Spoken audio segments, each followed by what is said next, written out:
থালায় ভাত নিয়ে নাড়াচাড়া করছি, মুখে তুলতে পারছি না, গলা দিয়ে খাবার নামছে না।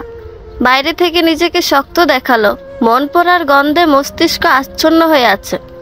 এগুলো একান্তই ব্যক্তিগত কষ্ট, কেউ এর ভাগ নিতে আসবে না। মা আমার দিকে খানিকটা ঝুঁকে এসে বলল, খাচ্ছিস না কেন? শরীর খারাপ লাগছে নাকি?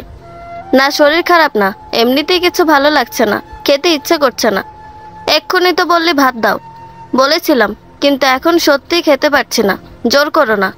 খাবার ফেলে ঘরে চলে এলাম। মায়ের দিকে ফিরে তাকাতে ইচ্ছে করলো না। তাকালেই তার হতভম্ব মুখখানি দেখতে হতো, যা আমার একদম পছন্দ নয়। জীবন মাঝে মধ্যে এমন সব অদ্ভুত খেলা দেখায় যে সহ্য করা যায় না। এই তীব্র যন্ত্রণার শেষ কোথায়? খানিকক্ষণ বিছানায় গড়াগড়ি করলাম। ঘুমাতে পারলে হয়তো সামান্য একটু শান্তি পেতাম, কিন্তু ঘুম তো আসছে না। না, এভাবে শুয়ে থাকা যাবে না। কোনো না কোনো কাজে নিজেকে ব্যস্ত রাখতে হবে। অলস মস্তিষ্ক বিপদের কারণ হয়ে দাঁড়ায়। গল্পের বই পড়লে কেমন হয়? মন্দ হয় না। বাবার লাইব্রেরি থেকে একটা বই নিয়ে আসতে হবে। লাইব্রেরিটা বেশ বড়। ঘরের দুপাশে পড়ার জন্য মাঝারি সাইজের দুটো টেবিল রাখা। টেবিলের ওপর একটা করে ফুলদানি, তাতে রঙিন কাগজের ফুল।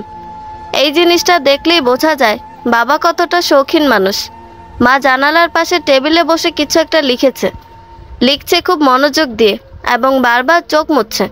আমি ধীর পায়ে হেঁটে মায়ের কাছে গেলাম। স্বাভাবিক গলায় বললাম, মা, আমার কিছু ভালো লাগছে না, আমায় একটু জড়িয়ে ধরবে? মা আমায় জড়িয়ে ধরলো, ভেজা গলায় বলল, কষ্ট পায় না মা, কষ্ট পায় না। আমার সত্যিই কিছু ভালো লাগছে না, মরে যেতে ইচ্ছে করছে। বেড়াতে যাবি? চল, কোথাও থেকে ঘুরে আসি। নদীর পাড়ে ঘোরাঘুরি করলে ভালো লাগবে। তুই একটু অপেক্ষা কর, আমি রেডি হয়ে আসি। মা চলে গেল। টেবিলের উপর একটা ডায়েরি রাখা। মা তাহলে ডায়েরি লিখছিল?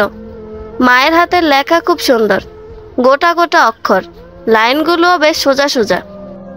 চেয়ারে বসে পড়লাম। মা কী সব লিখছিল। পরে দেখি মা হিসাবে আমি বেশ অযোগ্য একজন মহিলা। পদ্মর কোল থেকে ছোট্ট ডালিয়াকে এনে নিজের কোল জুড়ালেও কখনো ওর মা হয়ে উঠতে পারেনি। মেয়েটা আমার দোষেই শেষ হয়ে গেল। মা হয়ে কখনো ঠিকঠাক খেয়াল রাখতে পারলাম না। বাচ্চা মেয়েটা দিনের পর দিন নাটক সিনেমা দেখে মস্তিষ্ক নষ্ট করে ফেলেছে। আমি কোনোদিন খোঁজ নিতে যাইনি, কি দেখছে, কি করছে, কোন ধরনের সিনেমায় আসক্ত, কিছুই না। আমি আমার মতো থেকেছি। ওর বাবার সাথে ঝগড়া করেছি, সিরিয়াল দেখেছি, নিজেকে সময় দিয়েছি। সব কিছুর মাঝে আমায় মা হয়ে ওঠা হয়নি। এটা কি ব্যর্থতা না? আজ কেন যেন মনে হচ্ছে এটাই চরম ব্যর্থতা। আমি মা হতে পারলাম না। জন্ম না দিলে কি মা হওয়া যায় না? হয়তো যায়, কিন্তু আমি পারলাম না। ডায়েরিতে আরও কয়েক লাইন লেখা ছিল, পড়তে পারলাম না। তার আগে মা বলল, কি করছিস? এদিকে আয়, বেশি দেরি করলে সন্ধ্যা হয়ে যাবে। আসছি মা, কাপড়টা বদলে আসি। মায়ের হাত ধরে নদীর পাড়ে হাঁটছি।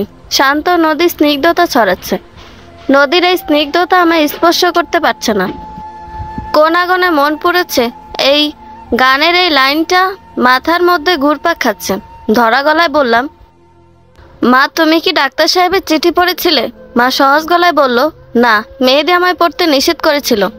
ও, জানো মা, উনি খুব খারাপ মানুষ, আমার দেখা সবচেয়ে খারাপ মানুষ উনি। মা অবাক হয়ে বলল, খারাপ হবে কেন? আমার কাছে তো ছেলেটা বেশ ভালোই মনে হলো। মেহেদি না থাকলে ওই দিলুর হাত থেকে তোকে বাঁচাতে পারতাম না। দিলুর হাত থেকে বাঁচিয়ে কী লাভ হলো মা? উনি নিজেই তো আমায় একটু একটু করে মেরে ফেলছে। এর চেয়ে দিলু কাকা মারলে কষ্ট কম হতো। মা অবাক হয়ে আমার দিকে তাকিয়ে রইল। হয়তো আমাকে বোঝার চেষ্টা করছে। বাচ্চা মেয়ের মুখে এমন কথা মেনে নিতে পারছে না। আমি আর কিছু বললাম না। গভীর বিষাদে চোখে পানি চলে এলো। আমার জীবনটা কি আর একটু সুন্দর হতে পারতো না? বাড়ি ফিরতে ফিরতে সন্ধ্যা ঘনিয়ে এলো। দিনের আলো মরে এসেছে। পশ্চিম আকাশ লাল হয়ে গেছে। হাত মুখ ধুয়ে গল্পের বই নিয়ে বসলাম।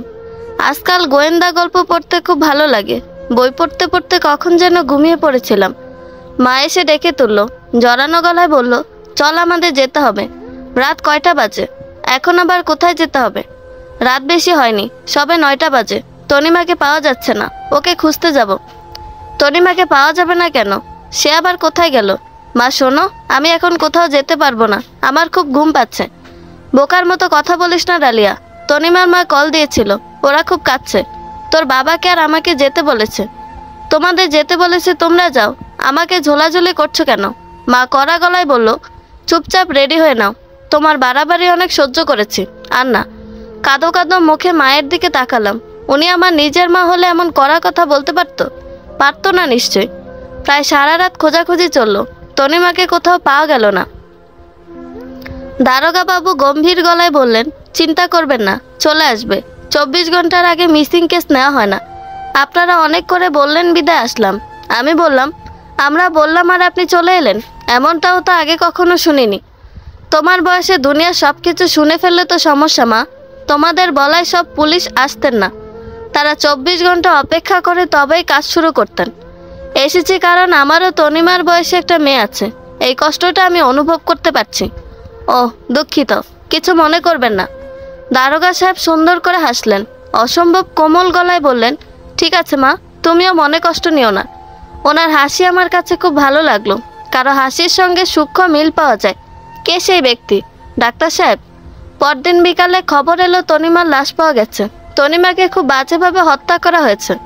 সম্পূর্ণ মুখ থেতলে দিয়েছে, চেহারা বোঝা যাচ্ছে না। লাশের পাশে স্কুল কার্ড দেখে তনিমাকে শনাক্ত করা হয়েছে। বাবা থমথমে গলায় বললেন, দেশটা শেষ হয়ে গেছে। ফুলের মতো বাচ্চা মেয়েটাকে কিভাবে মেরেছে জানোয়াররা। আমি বললাম, তনিমা ফুলের মতো সুন্দর বিদায় অমন করে মারতে পেরেছে। কুৎসিত হলে আর মারতে পারতো না। ফুল খুব সুন্দর, মানুষ সেই ফুল তুলে বাজারে বিক্রি করে, খোপায় পরে, হাতে নিয়ে ঘোরাঘুরি করে, তারপর ফেলে দেয়। সোজা কথায় ফুলের সৌন্দর্য মুগ্ধ হয়ে আমরা তাকে নষ্ট করে ফেলি। ফুল আর মানুষ এক জিনিস নয় ডালিয়া। গাছে থাকলেও ফুল একসময় ঝরে যায়। আমি কঠিন মুখে বললাম, মানুষও তো একসময় মরে যায় বাবা, তাই বলে কি আমরা মানুষকে মেরে ফেলবো? বাবা চমকে উঠলেন, হয়তো উনি এমন কথা আশা করেননি। বাবা মায়ের সাথে তনিমাদের বাড়িতে গেলাম। মরা বাড়ি যেতে আমার একটুও ভালো লাগে না, কান্নাকাটি লেগেই থাকে। অন্যদের চোখে পানি দেখলে নিজের চোখে পানি এসে যায়। তনিমার লাশ নিয়ে যাওয়া হয়েছে, পোস্টমর্টম করে ফেরত দেওয়া হবে। সাথে তনিমার বাবাকেও যেতে হয়েছে, ডিএনএ স্যাম্পল দিতে হবে। মেয়েহারা বাবা কি নিদারুণ কষ্ট। ওদের ফিরতে বেশ রাত হলো। শওকত সাহেব পাথরের মূর্তির মতো বসে আছেন, কারো সাথে কথা বলছেন না। আন্টি ওনার কাছে ছুটে গেলেন, চিৎকার করে কাঁদতে কাঁদতে বললেন, ওগো আমাদের মেয়ে আর নেই, আমাদের তনিমার নেই। দারোগা সাহেব থমথমে গলায় বললেন, কাল সকালের মধ্যে রিপোর্ট চলে আসবে। ইতিমধ্যে আমরা একজনকে গ্রেফতারও করেছি। বাবা বললেন, কাকে গ্রেফতার করেছেন? একজন সাইকিয়াট্রিস্টকে। তনিমাকে শেষবার ওনার সাথে কথা বলতে দেখা গেছিল। সন্দেহের ভিত্তিতে তাকে গ্রেফতার করা হয়েছে। জিজ্ঞাসাবাদ চলছে, বাকিটা রিপোর্ট আসলে দেখা যাবে। ভীত গলায় বললাম, কোন সাইকিয়াট্রিস্ট? কি নাম ওনার? মেহেদি হাসান। তনিমার সাথে তার আগেও যোগাযোগ ছিল, সে কথা সে নিজেই স্বীকার করেছে। আমাদের ধারণা ধর্ষণের পর ঘটনা চাপা দিতে হত্যা করেছে। স্তম্ভিত হয়ে গেলাম। ডাক্তার সাহেব এমন কিছু করতে পারে না, উনি কখনো এমন করতে পারে না। মৃত মানুষকে কেউই দুনিয়ার বুকে বেশিক্ষণ রাখতে চায় না। এই রাতেই তনিমাকে দাফন করা হবে। কয়েকজন লোক বাঁশঝাড় থেকে বাঁশ কেটে এনেছে। শওকত সাহেবের নিজেদের বাঁশঝাড় নেই, কিনে আনা। কেউ কেউ আবার কবরের মাটি সরাতে ব্যস্ত। কয়েকজন মহিলা তনিমাকে গোসল করিয়ে সাদা কাপড় মুড়িয়ে দিয়েছে। প্রিয় মানুষকে শেষ বিদায় জানানোর দৃশ্যটা খুব একটা সুখকর নয়, হতেও পারে না। তনিমার লাশ নিয়ে যাওয়ার সময় চারদিকে থেকে কান্নার রোল উঠল। আন্টি অজ্ঞান হয়ে মাটিতে পড়ে গেলেন। ধরাধরি করে তাকে ঘরের ভেতর নিয়ে যাওয়া হলো। ইচ্ছে করছিল আন্টির পাশে গিয়ে একটু বসে থাকি, খানিকক্ষণ তার মাথায় হাত বুলিয়ে দিই, কানের কাছে গিয়ে ফিসফিস করে বলি, শোনো না, আমারও মা নেই, আমাদের কষ্ট কি এক? তেমন কিছু বলা হলো না। লাশ কবরে রাখার আগ মুহূর্তে ঝমঝম করে বৃষ্টি নামলো। লোকজন এদিক ওদিক ছোটাছুটি করছে। আমি চুপচাপ বারান্দার কোণায় দাঁড়িয়ে রইলাম। কোথায় যাব? বৃষ্টির মধ্যে সবকিছু এলোমেলো হয়ে যায়। বাবা এসে শান্ত গলায় বললেন, তোর মাকে ডেকে নিয়ে আয়, বাড়ি ফিরতে হবে। বাড়ি ফিরতে বেশ রাত হলো। ঘড়ির কাঁটা জানান দিচ্ছে রাত 1টা বাজে। তোয়ালে নিয়ে বাথরুমে ঢুকলাম, গায়ে পানি ঢালবো। বৃষ্টির কারণে পরিবেশ ঠান্ডা হয়ে আছে, পানির শীতলতা বরফ ছুঁইছে। সাকেরা খালা রান্না চড়িয়েছে। আজ সে খুব ভোরে চলে এসেছে, কি এক নতুন রান্না শিখেছে। আমরা খেলে নাকি পাগল হয়ে যাব। বাবা বারান্দায় বসে আছে, চায়ের সাথে খবরের কাগজ। বোধহয় এই কম্বিনেশনটাই তার সবচেয়ে প্রিয়। আমি তার কাছে গেলাম, নিচু গলায় বললাম, বাবা একটু থানায় যেতে চাই। বাবা সহজ স্বরে বললেন, হ্যাঁ আমাকেও যেতে হবে, মেহেদি ছেলেটার সাথে দেখা করা প্রয়োজন। ছেলেটা ভীষণ ভালো। ভালো মানুষ হলে তাকে জেলে নিয়ে যাবে কেন? নিশ্চয়ই কিছু খারাপ আছে। পৃথিবীতে সব খারাপ মানুষই জেলে যায় না, দু একজন ভালো মানুষও জেলে থাকে। আমাকে নিয়ে যাবে? হ্যাঁ, তুই যেতেই পারিস। সকাল 10টার দিকে যাচ্ছি, গেলে তৈরি থাকিস। আমি ডাক্তার সাহেবের সাথে দেখা করতে যাব না। বাবা অবাক হয়ে বললেন, তাহলে কার সাথে দেখা করতে যাবি? দিলু কাকার সাথে। বাবা চমকে উঠলেন, বিস্মিত গলায় বললেন, দিলুর সঙ্গে দেখা করতে চাস কেন? লোকটাকে কি তোর ভালো লাগে? না বাবা, তাকে আমার ভালো লাগে না, বরং এই পৃথিবীতে সবচেয়ে বেশি ঘৃণা তার জন্য। তাহলে? মায়ের ব্যাপারে জানতে চাই। তুমি জানো মায়ের ব্যাপারে? তেমন জানি না, কখনো কথা হয়নি, যা শুনেছি তাই। ধরা গলায় বললাম, নিয়ে যাবে আমাকে? যাওয়া যায়, 10টার দিকে তৈরি থাকিস। তোর মাকে বলার দরকার নেই, শুনলে কষ্ট পাবে। তরল গলায় বললাম, কষ্ট পাবে কেন? মায়েরা সন্তানের ভাগ দিতে চায় না। দিলু কাকা থানায় নেই, তাকে জেলে নিয়ে যাওয়া হয়েছে। ডাক্তার সাহেব আছেন, শুকনো মুখে জেলের ভেতরে বসে আছেন। উনি আমায় দেখে খুব বিব্রত হয়ে পড়লেন, মাথা নিচু করে এদিক ওদিক তাকাতে লাগলেন। আমি হাসলাম। বাবা বেশ সময় নিয়ে ডাক্তার সাহেবের সাথে কথা বললেন। কোথায় কি হয়েছে জানতে চাইলেন। দারোগা সাহেব থমথমে মুখে বাবার মুখের দিকে তাকিয়ে আছেন। মুখ দেখে মনে হচ্ছে সে খুব বড় কোনো ভুল করে ফেলেছে। আমি গিয়ে বাবার পাশে দাঁড়ালাম। ধরা গলায় বললাম, আমাদের যেতে হবে, চোখে পানি এসে যাচ্ছে। কান্না থামানোর কোনো উপায় কি নেই? বাবা শান্ত গলায় বললেন, কথা শেষ করি, তারপর জেলের দিকে যাব। টিস্যু পেপার দিয়ে চোখ চেপে ধরে মাথা নাড়লাম। আজকাল চোখ দুটো খুব সমস্যা করছে, হুটহাট পানি চলে আসে। দিলু কাকার সাথে দেখা করতে বেশ কাঠখড় পোড়াতে হলো। দুজনকে একসাথে সাক্ষাৎ করতে দেবে না, আবার আমাকে একাও যেতে দিবে না। শেষ পর্যন্ত বাবা অনেক বুঝিয়ে রাজি করলেন। দুদিনই তার শরীর ভেঙে গেছে, চোখের নিচে কালচে দাগ। আমি দিলু কাকার দিকে তাকিয়ে শান্ত গলায় বললাম, আমাকে মায়ের ব্যাপারে বলুন, আমি জানতে চাই। সে কোনো উত্তর দিল না, ভাবলেশীনভাবে তাকিয়ে রইল। বাবা বললেন, শোনো দিলু, আমরা ঝামেলা করতে আসিনি। বাবা, মেয়েটার সাথে তুমি যা করেছ তা কখনো মেনে নেওয়া যায় না। দিলু কাকা বলল, আর কি ঝামেলা করবেন? যা করার তা তো করেই ফেলেছেন। চাইলে এখনও অনেক ঝামেলা করা যায়। দীর্ঘদিন যাবৎ তুমি আমাদের বাড়িতে ছিলে, কাজে তোমার ওপর চুরির ট্যাগ লাগিয়ে দিতে কোনো সমস্যা হবে না। ভয় দেখাচ্ছেন? হুমকি দিচ্ছি। ডালিয়া যেসব প্রশ্ন করে সেগুলোর ঠিকঠাক জবাব দাও। মেয়েটার তার মায়ের সম্পর্কে জানার অধিকার আছে। দিলু কাকা মাকে খুব বাজে ভাষায় একটা গালাগাল দিল, তারপর বিশ্রী ভঙ্গিতে বলল, ডালিয়া আমার মেয়ে না, পদ্মর অবৈধ সন্তান। তীক্ষ্ণ গলায় বললাম, এসব কি বাজে কথা বলছেন? বাজে কথা বলবো কেন? বাজে কথা বলে আমার কি লাভ? আপনার কি লাভ তা আপনি জানেন। কোনো লাভ নেই। তোর মা ছিল পুলিশের গোয়েন্দা, পুলিশে দেওয়ার জন্য আমার সাথে প্রেমের অভিনয় করছিল। মাতারের মিথ্যে প্রেমের জালে ফেসে জীবনটা শেষ করে দিলাম। আপনি মিথ্যে বলছেন। ওই মাইয়া নাটক সিনেমার নায়িকাদের মতো ভাব করিস না।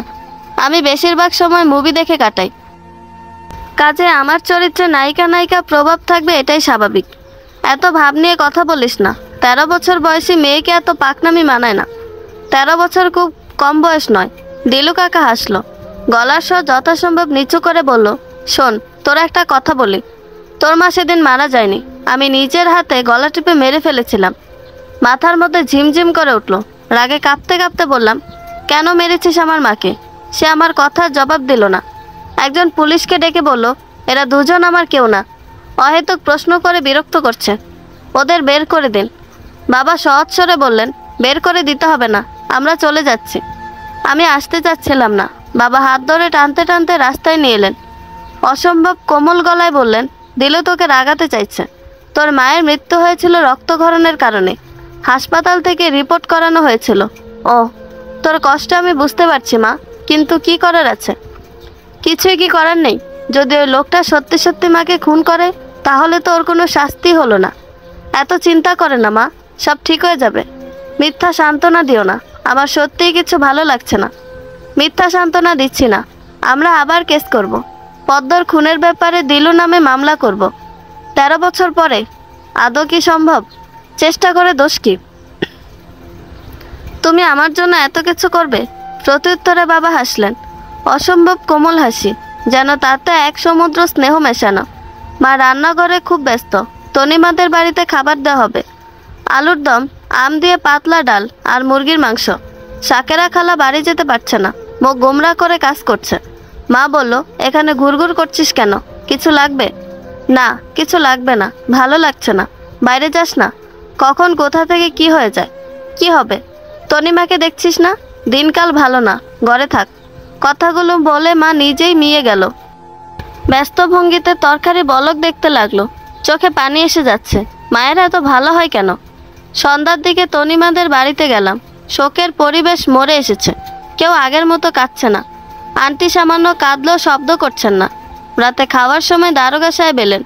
থমথমে গলায় বললেন, পোস্টমর্টেম রিপোর্ট পাওয়া গেছে। শওকত সাহেব ভাবলেশীন গলায় বললেন, কি আছে তাতে?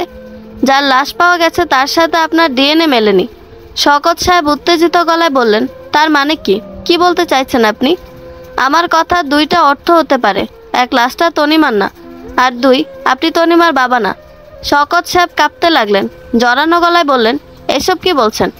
দেখুন, উত্তেজিত হবেন না, আমরা সম্ভাবনার কথা বলছি। সব কিছু তদন্ত করার পর জানা যাবে। তনিমার মায়ের ডিএনএর সাথে মিলিয়ে দেখা হবে, তারপর সিদ্ধান্ত নেওয়া হবে। সেই সাথে অজ্ঞাত লাশেরও খোঁজ চলবে। এমন কি হতে পারে যে তনিমা বেঁচে আছে, ওর কিছু হয়নি? হতে পারে, আবার নাও হতে পারে। 50-50 চান্স। শওকত সাহেব ধপ করে চেয়ারে বসে পড়লেন। ওনার চোখ জল করছে। আপন মানুষ ফিরে পাওয়ার আশাটা বোধহয় এমনই সুন্দর হয়। তনিমাকে ফিরে পেলে খুব সুবিধা হবে। ডাক্তার সাহেব জেল থেকে ছাড়া পেয়ে যাবে। বাবার মতো আমারও মনে হয় উনি কোনো দোষ করতে পারেন না। পারেন বিদায় কি আমাকে ফিরিয়ে দিলেন? হবে হয়তো। রাতের অন্ধকার পৃথিবীকে গ্রাস করে নিয়েছে। ঘন কালো ছায়ায় ঢেকে গেছে ধরনীর বুক। সেই অন্ধকার থেকে বাঁচতে মানুষের কত আয়োজন। কারেন্ট নেই, ঝমঝম শব্দে বৃষ্টি পড়ছে। ঘরের ভেতর বড় বড় মোমবাতি জ্বালানো হয়েছে। যার যার হাতে মোবাইলের আলো। সে আলো অন্ধকার কাটাতে পারছে না, বরঞ্চ বিদঘুটে পরিবেশের সৃষ্টি করেছে। মেঝে কাদায় ভরে গেছে। লোকজন অহেতুক হাঁটাহাঁটি করছে। দুটো বাচ্চা কাঁদছে, ফিসফিসানি। এমন পরিবেশের মধ্যে সবাই খেতে বসলো। বুড়ো মতো এক ভদ্রমহিলা সবাইকে খাবার বেড়ে দিচ্ছে। হাতে করে প্লেট নিয়ে গিয়ে তার কাছে গিয়ে খাবার আনতে হবে। সবাই তাই করছে। মা আমার কাছে এসে বলল, এখন খাবি তুই? খিদে পায়নি তোর? না, আমি এখানে খেতে পারবো না, বাড়ি যেতে চাই। বাবা কোথায়? বাবাকে বলো বাড়ি যাব। শওকত সাহেবের সাথে আছে, দারোগা বাবুর সাথে কথা বলছে। ও আচ্ছা, ওই ঘরে নাকি? তাহলে আমি গিয়ে বাবাকে বলে আসছি। অন্ধকারে কোথাও যেতে হবে না, এখানে চুপচাপ দাঁড়িয়ে থাক। মরা বাড়ি, কত মানুষ এসেছে। আচ্ছা। মা ব্যস্ত ভঙ্গিতে এদিক ওদিক তাকাতে লাগলো। আমি একটু সরে গিয়ে দেওয়ালের পাশে দাঁড়ালাম। লোক চলাচলের পথে দাঁড়িয়ে থাকা যায় না। খেয়াল করলাম অল্প বয়সী একটা ছেলে পাশে এসে দাঁড়িয়েছে। মোমের আলোয় তার মুখ বোঝা যাচ্ছে না। ছেলেটা স্পষ্ট গলায় বলল, তুমি ডালিয়া না? হ্যাঁ, আপনি কে? আমি তনিমার মামাতো ভাই। তুমি আমাকে চিনবে না? ও, তনিমার মুখে তোমার কথা অনেক শুনেছি। তোমায় দেখলে তো বোঝাই যায় না যে তুমি ক্লাস 7-এ পড়ো। তাহলে কি মনে হয় এসএসসি পরীক্ষা দিবে বা কলেজে পড়ো? বয়সের তুলনায় দেখতে বয়স্ক লাগে। হবে হয়তো। অনেক দিন আয়না দেখা হয় না। তুমি খুব সুন্দর করে কথা বলো। ভালো করে ছেলেটার মুখের দিকে তাকালাম। মুখের ওপর ছায়া পড়েছে। সে হাসছে। সরু গলায় বললাম, আপনার আর কোনো কথা আছে? না থাকলে আমাকে বিরক্ত করবেন না। ছেলেটা মোটেও বিব্রত হলো না। স্বাভাবিক গলায় বলল, তুমি দেখি রেগে যাচ্ছ। আমি তো রেগে যাওয়ার কথা বলিনি। না, একটুও রাখছি না। আমি সবার ওপর রাগ করি না। বিশেষ মানুষের ওপর রাগ করো? হ্যাঁ তাই। প্লিজ আপনি এখান থেকে যান। আসুন। ছেলেটা শব্দ করে হাসলো। হাসতে হাসতে বলল, আমার নাম শরীফুল ইসলাম। এবার কলেজে ভর্তি হয়েছে। এসএসসিতে খুব ভালো রেজাল্ট। সায়েন্স থেকে জিপিএ 5, গোল্ডেন A+। আমি একটু সরে দাঁড়ালাম। ছেলেটাকে আমার একটুও সুবিধার মনে হচ্ছে না। সেদের সাথে কথা বলতে আসবে কেন? আর আসলো এত আহ্লাদি গলায় কথা বলার কি আছে? ভেবেছিলাম শরীফুল চলে যাবে, কিন্তু সে গেল না। আমার কাছাকাছি এগিয়ে এসে বলল, তুমি এত বিব্রত হচ্ছ কেন? কি এমন বলেছি আমি? বিব্রত হওয়ার মতো কিছুই বলেননি। তবে যা বলছেন আমি তাও শুনতে চাচ্ছি না। দয়া করে বিরক্ত করবেন না। সে হাসলো। অসম্ভব কোমল গলায় বলল, বিরক্ত করার জন্য দুঃখিত। তবে তোমার স্বচ্ছতা আমার খুব ভালো লেগেছে। ভাগ্য থাকলে আবার দেখা হবে। কথাও হতে পারে। বিড়বিড় করে বললাম, আর কখনো দেখা হবে না। শরীফুল আবারও হাসলো। ছেলেটার হাসির রোগ আছে। তরল গলায় বলল, ভাগ্যের কথা কেউ বলতে পারে না। বাড়ি ফিরতে ফিরতে রাত 1টা বেজে গেল। বাবা মায়ের ব্যাপারটা বুঝতে পারি না, এত রাত করে ফিরতে হবে কেন? ওখানেই থেকে গেলে পারে। গা কুটকুট করছে, এখন গিয়ে গা ধুতে হবে। বাথরুমে ঢোকার আগ মুহূর্তে বাবা এলেন, কঠিন মুখে বললেন, এত রাতে গোসল করা যাবে না, হাত মুখ ধুয়ে শুয়ে পড়ো। মেয়েকে হাসি দিয়ে বললাম, হাত পা ধুয়ে কাপড় বদলে আসবো, গোসল করব না। ভালো কথা, এত রাতে গোসল করা একদম ঠিক কাজ না, ঠান্ডা লেগে যেতে পারে। ঠিক আছে, তোমার সাথে কিছু কথা বলতে এসেছি, অবশ্য তেমন জরুরি কিছু না। কথাগুলো সকালেও বলা যেত। কি কথা? দারোগা সাহেবের সাথে আমার কথা হয়েছে, উনি বললেন ডিপার্টমেন্টের সব কর্মচারীদের ফাইল থাকে, পদ্মর ফাইল আছে কিনা খুঁজে দেখবে। আমার চোখ দুটো চকচক করে উঠল। উত্তেজিত গলায় বললাম, এতদিন আগের ফাইল খুঁজে পাওয়া যাবে? যাবে কিনা জানি না, উনি দেখবেন বলেছেন। উনি আমাদের জন্য এত কিছু করবেন কেন? মানুষকে সাহায্য করাই ওনার চাকরি। সবাই তো একরকম হয় না, পুলিশের মধ্যে ভালো মন্দ আছে। তাও ঠিক, কাল সকালে থানায় যাব। উনি কি যেতে বলেছেন? খুঁজে দেখতে সময় লাগবে, আমাকে জানাবে বলেছে। ও আচ্ছা, দিলুর ওই কথাটাও বললাম। কি বললেন উনি? বাবা কিছু বলার আগে মা আসলো, রাগী গলায় বলল, এত রাতে এখানে কি করছো? মেয়েটাকে ঘুমাতে দাও, কত রাত হয়েছে খেয়াল আছে? বাবা মাথা চুলকাতে চুলকাতে চলে গেলেন। মাঝে মধ্যে এই লোকটা একদম ভেজা বেড়ালের মতো হয়ে যায়, মায়ের কথার ওপর কথাই বলে না, আবার দুজনের তুমুল ঝগড়াও হয়। তোর হাতে গামছা কেন? কাপড় নিয়ে কোথায় যাচ্ছিস? গোসল করবি নাকি? না না, হাত মুখে পানি দেব, তাড়াতাড়ি যা, কাল সকাল সকাল উঠতে হবে। তনিমার মা ওদের বাড়ি যেতে বলেছে। ইচ্ছে হলো মাকে বলি, এত দৌড়াদৌড়ি না করে ওখানে থেকে গেলেই তো পারো, কিন্তু না, বলা হলো না। মা দরজা ভেজিয়ে দিয়ে চলে গেল। অনেক সময় নিয়ে গায়ে পানি ঢাললাম, বৃষ্টি রকমের অস্বস্তি লাগছে। গোসল না করলে ঘুম আসবে না। ইচ্ছে করছিল ধোয়া ওঠা এক কাপ গরম চা খেতে, শরীরটা ঝরঝরে লাগতো। কিন্তু এখন রান্না করে যাওয়া সম্ভব না, মা টের পেলে আর রক্ষা থাকবে না। ও বাড়ি থেকে আসার আগে শরীফুলের সাথে বেশ কয়েকবার দেখা হয়েছে। শেষবার আমাদের রিক্সা খুঁজে দিতে এসেছিল। তার চেহারা ডাক্তার সাহেবের মতো গম্ভীর সুন্দর না হলেও মায়া ছড়ানো, হালকা ফুর্তি ভাব নিয়ে চলাফেরা করে। রিক্সা ছাড়ার সময় বেশ উঁচু গলায় বলল, আমাদের বাড়িতে বেড়াতে যাবেন কিন্তু।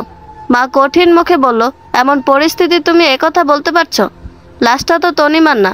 আমার মন বলছে তনিমার কিছু হয়নি। পুলিশেরা যে লোককে ধরেছে তাকে দেখে মনেই হয় না সে খুন করতে পারে। তুমি কি মানুষের মন পড়তে পারো নাকি? মন পড়ার বৈজ্ঞানিক ব্যাখ্যা নেই, তবে আমি পারি। এই যেমন আপনি আমার উপর অসম্ভব বিরক্ত হচ্ছেন, মুখে বলতে পারছেন না। মা চমকে উঠল, সে চমক আমার চোখ এড়ালো না। তার মানে ছেলেটা মিথ্যে বলেনি, সত্যিই মা বিরক্ত হচ্ছিল। মায়ের ব্যাপারে শরীফুলের ধারণা সঠিক হলো, ডাক্তার সাহেবের ব্যাপারে ঠিক হয়নি। সে হয়তো শরীরের খুন করতে পারে না, তবে হৃদয়ের খুন করতে পারে। খুব যত্ন নিয়ে আমার হৃদয়কে খুন করেছেন। সকাল 10টার দিকে থানায় গেলাম, আমাদের সাথে মাও এসেছে। কদিন ধরে স্কুলে যাওয়া হচ্ছে না। তনিমার মা বাবাও থানায় এসেছে। আন্টির ডিএনএর সাথে ওই লাশের ডিএনএ মিলিয়ে দেখা হবে। যদি ডিএনএ মিলে যায় তখন কি হবে? শওকত সাহেব নিশ্চয়ই ওনাকে ছেড়ে দিবেন না। আন্টিকে দেখে একটুও বিচলিত মনে হচ্ছে না, একদম নিশ্চিত হয়ে আছে। দারোগা সাহেব বললেন, আপনারা সবাই চলে এলেন, আসার আগে একটু বলবেন না? শওকত সাহেব বললেন, ঠিকই, জানে আসা উচিত ছিল, সমস্যা নেই। আপনাদের আমি নিজেও আসতে বলতাম। এই রিপোর্টটা খুব জরুরি, এটা হাতে পেলে পরের অ্যাকশন নিতে পারি। কি পদক্ষেপ নেবেন? আমার ধারণা লাশটা তনিমার না, অন্য কারো। তেমন হলে তনিমা কোথায় আছে খুঁজে বের করতে হবে। মেয়েটা বেঁচে থাকলেও থাকতে পারে। আচ্ছা বেশ, দেখুন কি করা যায়। আমার মেয়েটা যে কোথায় গেল? বলতে বলতে ওনার গলা ধরে এলো। বাবা তার হাতের উপর হাত রাখলেন, ভরসা দিয়ে বললেন, কিছু হবে না, আল্লাহ সব ঠিক করে দিবেন। তনিমার কিছু হয়নি, আল্লাহ ভরসা। দারোগা সাহেব বললেন, আমার মনে হয় তনিমাকে কিডন্যাপ করা হয়েছে। সেখানে ওই মেয়েটার লাশটাকে দেওয়া হয়েছে।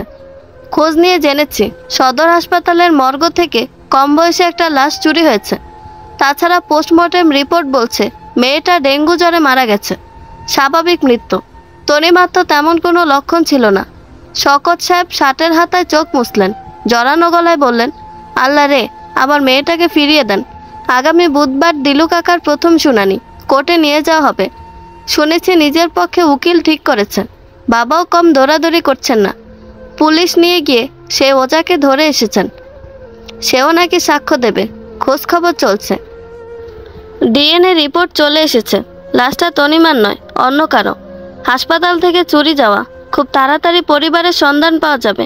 বাবা বললেন, দারোগা সাহেব যথেষ্ট ভালো মানুষ, দিনরাত এক করে কাজ করছেন, এতটুকু অহংকার নেই। দারোগা সাহেব বলেছিলেন ওনার তনিমার বয়সে একটা মেয়ে আছে, সেজন্যই বোধহয় কেসটা গভীরভাবে অনুভব করতে পারছেন।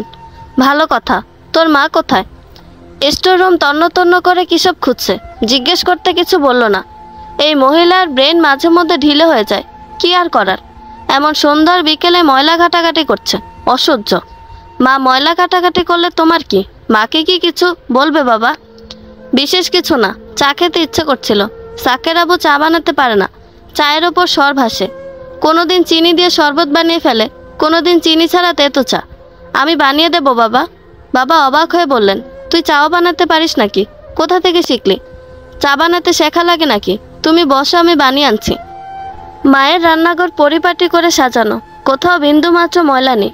দিনে দুবার ধোয়া মোছা করা হয়। মা অপরিষ্কার জায়গায় রান্না করা খাবার খেতে পারে না। চা পাতা, চিনি সব কিছু হাতের কাছে ছিল। এক টুকরো লেবু চিপে চায়ের ভেতর দিয়ে দিলাম, চা চামচের 1.5 চামচ চিনি। বাবা চাটা মুখে দিয়ে বললেন, বাহ, দারুণ বানিয়েছিস তো, ভালো লাগছে খেতে। সহজ গলায় বললাম, তরল জিনিস খাওয়া যায় না, পান করতে হয়। আজকেই বইয়ে পড়লাম। বাবা হাসলেন, শব্দ করে হাসলেন। সে হাসি দেখতে আমার খুব ভালো লাগলো। স্টোর রুমের জিনিসপত্র এদিক ওদিক ছড়িয়ে আছে। মা ঘেমে টেমে অস্থির, কোমরে কাপড় গুজে নিয়েছে। কি এত খোঁজাখুঁজি করছো? কিছু না, যা এখান থেকে। বাবা তোমায় ডাকছিল, চা খেতে চাচ্ছে। মা ঝাঁঝালো গলায় বলল, রাত দিন চা চা করে মাথা খারাপ করে দেবে। কদিন ধরে বাড়ি থেকে নড়ছেও না। সাকের আবুকে গিয়ে চা করে দিতে বল। নাকি সেও চলে গেছে? চলে গেছে। আজকাল কেউ আমায় পাত্তা দিচ্ছে না, কারো কাছে আমার কথার দাম নেই। তুই এখনো দাঁড়িয়ে আছিস কেন? যা এখান থেকে। মায়ের স্টোর রুম মিশন শেষ হলো রাত 9টায়। শাড়ি হাতে বাথরুমে ঢুকতে ঢুকতে বলল, তনিমাদের ওখানে গেছিল নাকি? তোর বাপ গেছিল? না, কেউ যায়নি। বাবা লাইব্রেরিতে বসে চা পান করছেন, সাথে তার বিখ্যাত 3 দিনের বাসি খবরের কাগজ। মা অবাক হয়ে বলল, চা পেলো কোথায়? নিজে বানিয়েছে? আমি বানিয়ে দিয়েছি। তুই চাও বানাতে পারিস? পারি। মা আর কিছু বলল না, বাথরুমে ঢুকে গেল। আমি পা টিপে টিপে স্টোর রুমের দিকে গেলাম। এখানে কি এমন কাজ করছিল মা? স্টোর রুমে বিশেষ কিছু পাওয়া গেল না। আজকাল সব কিছুতেই কেমন সন্দেহ হয়, সবাইকে নিজের শত্রু মনে হয়। ডাক্তার সাহেব নিশ্চয়ই এর চমৎকার ব্যাখ্যা দিতে পারতেন, কিন্তু তিনি তো জেলে আছেন। রাতের খাওয়া শেষে মা আমার ঘরে আসলো, হালকা গলায় বলল, তোকে একটা জিনিস দিতে এলাম। কি জিনিস মা? পদ্মর ডায়েরি আমার কাছে ছিল, পাছে যদি কখনো তোর হাতে পড়ে তাই লুকিয়ে রেখেছিলাম। স্টোর রুমে ছিল, আজ খুঁজে পেয়েছি। কালো কভারে মোড়ানো একটা ডায়েরি। ডায়েরির ওপর খুব সুন্দর করে পদ্ম কাটা লেখা, তার নিচে একটা তারিখ লেখা, 2/12/2007। মা বলল, পদ্ম, এ বাড়িতে আসার 2 দিন পর এই ডায়েরিটা কিনে দিয়েছিলাম। তোর মা লিখতে খুব ভালোবাসতো। তুমি লিখতে খুব ভালোবাসো, তাই না মা? মা চোখ মুছল, ধরা গলায় বলল, আমার কথা থাক, তুই শুয়ে পড়। জীবনের সব কথা লুকিয়ে রাখা যায় না। পাতা ছিঁড়ে নদীতে ভাসিয়ে দিল, তার জোয়ারে ফেরত আসে। একটা কথা বলবো? বল। ডায়েরির ওপর এই তারিখটা লেখা কেন? পদ্ম লিখেছিল ডায়েরি হাতে পেয়ে, কিন্তু আমার বয়স তো 13 বছর। সেটা কাগজে কলমে। সঠিক হিসাব 16 বছর 4 মাস 1 দিন। যখন তোর 6 বছর বয়স, তখন তোর বড় একটা অসুখ হয়েছিল। স্কুলে ভর্তি করতে পারলাম না। রাত দিন তোকে নিয়ে হাসপাতালে থাকতে থাকতে একসময় আমিও অসুস্থ হয়ে পড়লাম। বয়স বেড়ে গেল, তোকে স্কুলে ভর্তি করতে পারলাম না। তারপর তোর বাবা বিস্তর ধরাধরি করে জন্ম নিবন্ধন কার্ডে বয়স কমিয়ে এনেছে। আমি তো এসবের কিছু জানি না, ইচ্ছে করেই তোকে জানানো হয়নি। আমরা কখনো চাইনি তুই এসব জানিস। মা দীর্ঘশ্বাস ছাড়ল, ক্লান্ত গলায় বলল, আমি কি তোর কাছে ঘুমাতে পারি? পারো। আচ্ছা বেশ, শুয়ে পড়লাম। বাতি নিভিয়ে দে। বাতি নিভিয়ে মায়ের পাশে বসলাম, কপালে হাত রাখলাম। জ্বর জ্বর মনে হচ্ছে। তোমার তো জ্বর এসেছে, ওষুধ খেয়েছ? না, তেমন কিছু হয়নি, ঘুমিয়ে পড়। আমি ঘুমালাম না। অনেক রাত পর্যন্ত মায়ের মাথায় হাত বুলিয়ে দিলাম। এই মানুষটা আমায় কত ভালোবাসে। মায়ের মমতার এতটুকু কমতি নেই, নিখাত ভালোবাসা। ডায়েরিটা বের করলাম, পড়তে সাহস পাচ্ছি না, তবুও যে আমায় পড়তেই হবে। প্রথম পৃষ্ঠা। আজ 4 দিন হলো নিজের শহর ছেড়ে এসেছি। অচেনা শহরের অচেনা মানুষের বাড়িতে বসতি করার চেষ্টা। শহর ছাড়ার আগে শেষবার মায়ের সাথে দেখা করতে গেছিলাম, তিনি আমার সাথে দেখা করেননি। দরজা আটকে কড়া গলায় বলেছেন, পদ্মা নামে তার কোনো মেয়ে নেই, তুমি চলে যাও, চলে যাও এখান থেকে। করুণ সুরে বললাম, মা আমি তো তোমারই মেয়ে, শেষবারের মতো তোমায় এক পলক দেখতে চাই। মা হাসলেন, উঁচু শব্দের হাসি। বিদ্রুপ করে বললেন, আমার মেয়ে কোনো অপরাধীকে বাঁচাতে পারে না, প্রেমের মোহে অন্ধ হয়ে নারী পাচারকারীর সাথে ঘর বাঁধতে পারে না। তুমি চলে যাও পদ্মা। পুরো পৃথিবীকে ভুলে গিয়ে তুমি একজনকে পেতে চেয়েছো এবং তুমি তাকে পেয়েছো। দুঃখ করো না, জীবন মানুষকে সব দিক থেকে পরিপূর্ণ হতে দেয় না। মায়ের কথা জবাব দিতে পারেনি। মা তো কিছু ভুল বলছেন না, সত্যিই তো সব কিছুর বিনিময়ে দিলুকে পেতে চেয়েছিলাম। আমি তাকে পেয়েছি, তার সন্তান আমার গর্ভে বেড়ে উঠছে। আজকাল খুব স্পষ্টভাবে ছোট প্রাণটাকে অনুভব করতে পারি। এই পৃথিবীতে আমার আর কিছুই চাওয়ার থাকতে পারে না। দ্বিতীয় পৃষ্ঠা। আজ দিলুর ব্যবহার অন্যরকম লাগলো। খুব বাজে ভাষায় দুটো গালাগাল দিয়েছে। এটা তো আমার প্রাপ্য ছিল না, নাকি এটাই আমার প্রাপ্য? নিজেকে অনেকটা পচা নর্দমার মতো লাগছে। খুব ইচ্ছে করছে কিছু কথা লিখি, কিন্তু কলম চলছে না। তৃতীয় পৃষ্ঠা। আজ সন্ধ্যায় দিলু আমার কাছে মাফ চাইলো। মাফ চাওয়ার ধরনটা খুবই অদ্ভুত। পা জড়িয়ে ধরে বসে আছে, মাফ না করা পর্যন্ত ছাড়বে না। তখন নাকি ওর মাথা খারাপ ছিল, ভুলে করে বলে ফেলেছে। আমিও মাফ করে দিয়েছি। ওর উপর রাগ করে থাকা যায় না। সবার জীবনে বোধহয় এমন একটা মানুষ থাকে যার উপর রাগ করে থাকা যায় না। রাতের বেলা দিলুর সাথে খুব সুন্দর সময় কাটলো। আমার খোপায় একগুচ্ছ হাসনায়না ফুল গুজে দিয়ে বলল, আমাদের যেন একটা মেয়ে হয়, তাহলে আমি খুব খুশি। অল্প হাসলাম। আমারও মনে হয় যে আমাদের মেয়ে হবে। বেনি দুলিয়ে মামা করে ডাকবে। মেয়েটাকে খুব সুন্দর করে সাজিয়ে রাখবো। চোখে কাজল, ঠোঁটে হালকা লিপস্টিক, ব্যাস এতটুকুই। চতুর্থ পৃষ্ঠা। দিলু আজ কারোর সাথে কথা বলছিল। আমি যেতেই মোবাইলটা ফেলে দিল। আমতা আমতা করে বলল, তুমি এখানে? ছাদে ছিলে না? মাথা নাড়লাম। স্বাভাবিক গলায় বললাম, তুমি কি অসুস্থ? কাছে এসো দেখি। দিলুর হার্টবিট বেড়ে গেছে। কার সাথে কথা বলছিল? তাছাড়া আমায় দেখে এত ভয় পাওয়ারই বা কি আছে? আল্লাহ না করুক, কোনো বিপদ হবে না তো? দিলু আবার ওই পথে ফিরে যাবে না তো? না না, ও এমন করতে পারে না। পঞ্চম পৃষ্ঠা। শেষ পর্যন্ত আমার সন্দেহ সত্যি হলো। দিলু আগের পথে ফিরে যাচ্ছে। মইনুল নামে এক লোকের সাথে এসব ব্যাপারে কথা বলছিল। ওদের কথা সবটা শুনে ফেলেছি। বাবুটা দুনিয়ায় আসার সময় ঘনিয়ে আসছে। কি করব আমি? রাতের বেলা ডায়েরি পড়তে পড়তে ঘুমিয়ে গেছিলাম। হঠাৎ করে শরীরটা খুব খারাপ লাগছিল। তারপর আর কিছু মনে নেই। মা খেতে ডাকছে। আজকের নাস্তা পাউরুটির সাথে তেঁতুলের আচার। বাবা গোমরা মুখে প্লেটের দিকে তাকিয়ে আছেন। মা পানি আনতে গেছে। বাবা আমার দিকে ঝুঁকে এসে বিরস মুখে বললেন, এসব খেতে পারবি? মাথা নাড়লাম। চল তাহলে বাইরে থেকে খেয়ে আসি। থানা থেকে একবার ঘুরে আসবো। দারোগা বাবুকে কল দিয়েছিলাম। উনি তোর মায়ের খোঁজ পেয়েছেন। কি খোঁজ পেয়েছে জানি না, গেলেই জানতে পারবি। বাইরে যাব শুনে মা খুব রাগ করলো। কঠিন মুখে বলল, নাস্তা না করে কোথাও যাবে না। বাবা সে কথায় পাত্তা দিলেন না। আমার হাত ধরে বেরিয়ে আসলেন। দারোগা সাহেব চেয়ারে হেলান দিয়ে বসে আছেন। ডান হাতে চায়ের কাপ। হাতের কাপটা নামিয়ে রেখে হাসি মুখে বললেন, সৈয়দা পদ্মার খোঁজ পেয়েছি। উনি পুলিশে চাকরি করতেন। 2007 সালের শুরুর দিকে চাকরি ছেড়ে দেন। তারপর থেকে কোনো খোঁজ নেই। বাবা বললেন, ওনার ব্যাপারে তথ্য কোথায় পেলেন? গতকাল থানায় একজন নতুন কনস্টেবল এসেছে, সিনিয়র মানুষ। উনিই পদ্মার ছবি দেখে চিনলেন। আমি বললাম, আমি কি ওনার সাথে কথা বলতে পারি?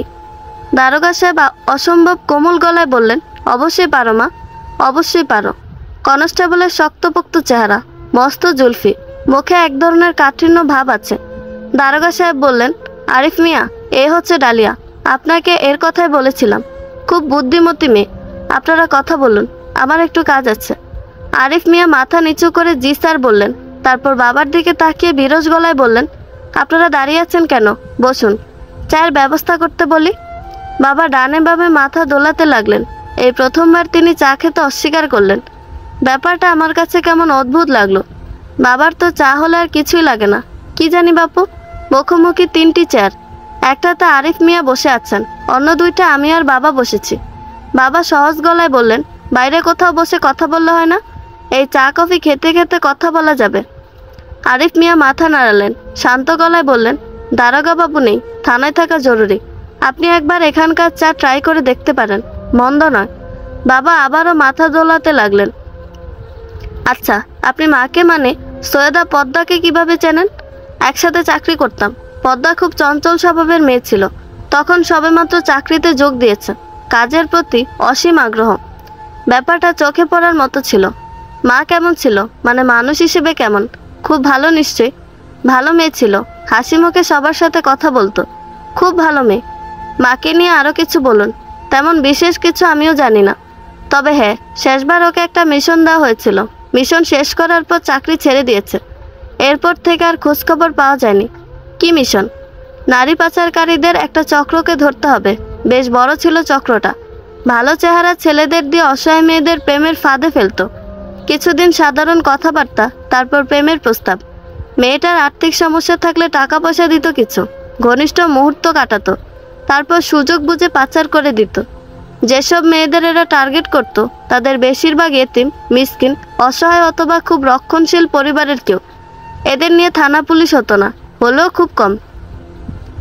পদ্মার কাজ ছিল ওই দলের কোনো ছেলের সাথে প্রেমের অভিনয় করতে হবে। যা বলতে চায় শুনবে, শেষ মুহূর্তে সবাইকে ধরিয়ে দেবে। পদ্মা মিশনটা সফল করতে পেরেছিল। এর চেয়ে বেশি আর কিছুই জানি না। ওহ আচ্ছা, মায়ের পরিবারের কাউকে চেনেন?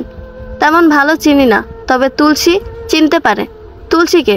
পদ্মার সাথে তুলসী ওই মিশনে ছিল, এখনও পুলিশ ডিপার্টমেন্টে কাজ করে। তুলসীর নম্বর দিতে পারবেন বা কোনো ঠিকানা? তুলসী আপাতত খুলনায় পোস্টিং, ঠিকানা আছে। দাঁড়াও, কাগজে লিখে দিচ্ছি। অত্যন্ত বিনীত গলায় বললাম, আপনাকে অনেক ধন্যবাদ, আল্লাহ আপনার ভালো করুন।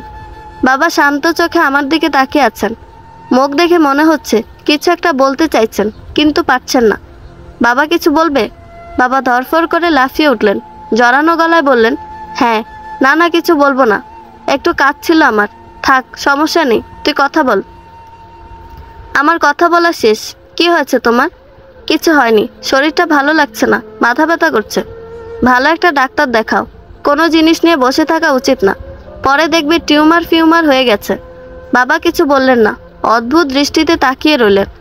আরিফ মিয়ার ঠিকানা লিখে দিয়ে গেছে, খুলনা মেডিকেল কলেজের পাশে ভদ্রমহিলার বাড়ি।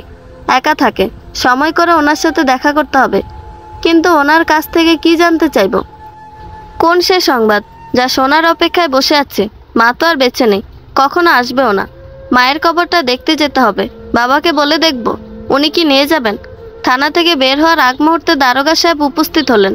ঝলমলে গলায় বললেন, দেখুন তো কাকে নিয়ে এসেছি।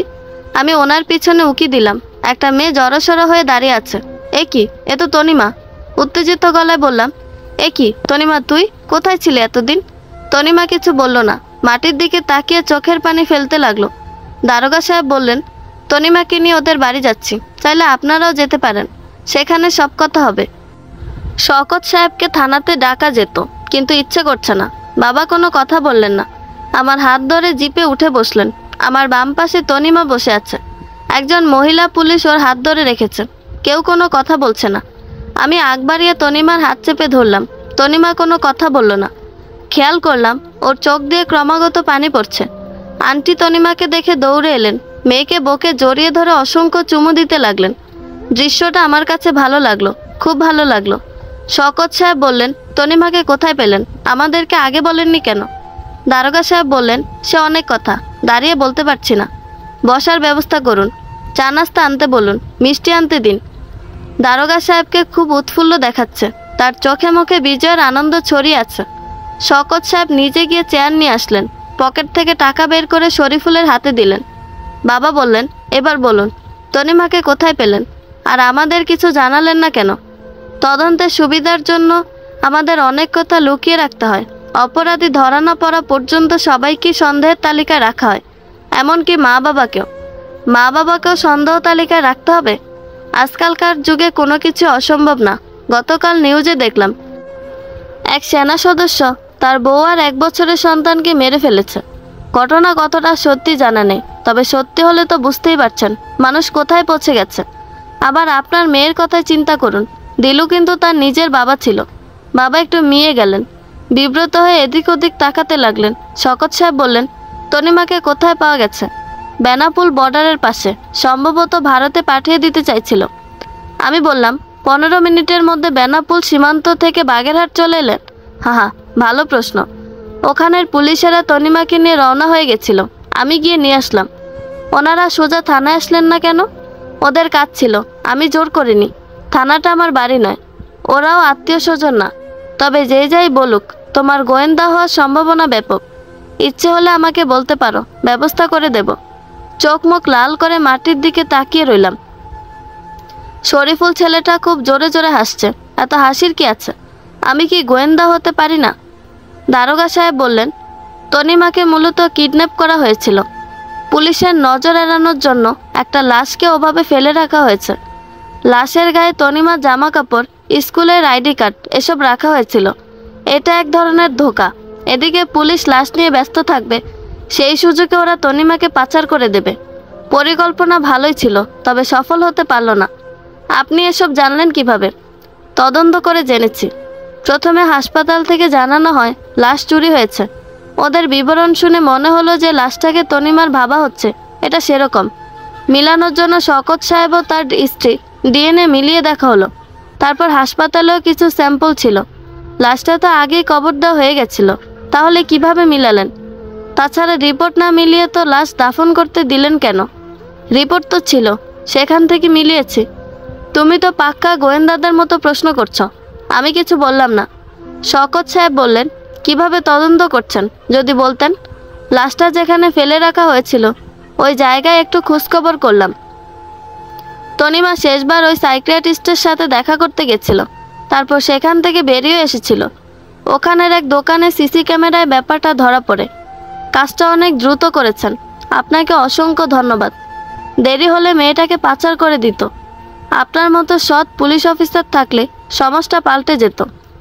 দারোগা সাহেব দীর্ঘশ্বাস ছাড়লেন, মলিন গলায় বললেন, আমার মেয়েটা বেঁচে থাকলে ওদের মতোই দেখতে হতো। আপনার মেয়ে বেঁচে নেই? না, 2 বছর বয়সে সড়ক দুর্ঘটনায় মারা গেছে। মেয়ের সাথে দেখা করার জন্য যথাসম্ভব ভালো কাজ করি।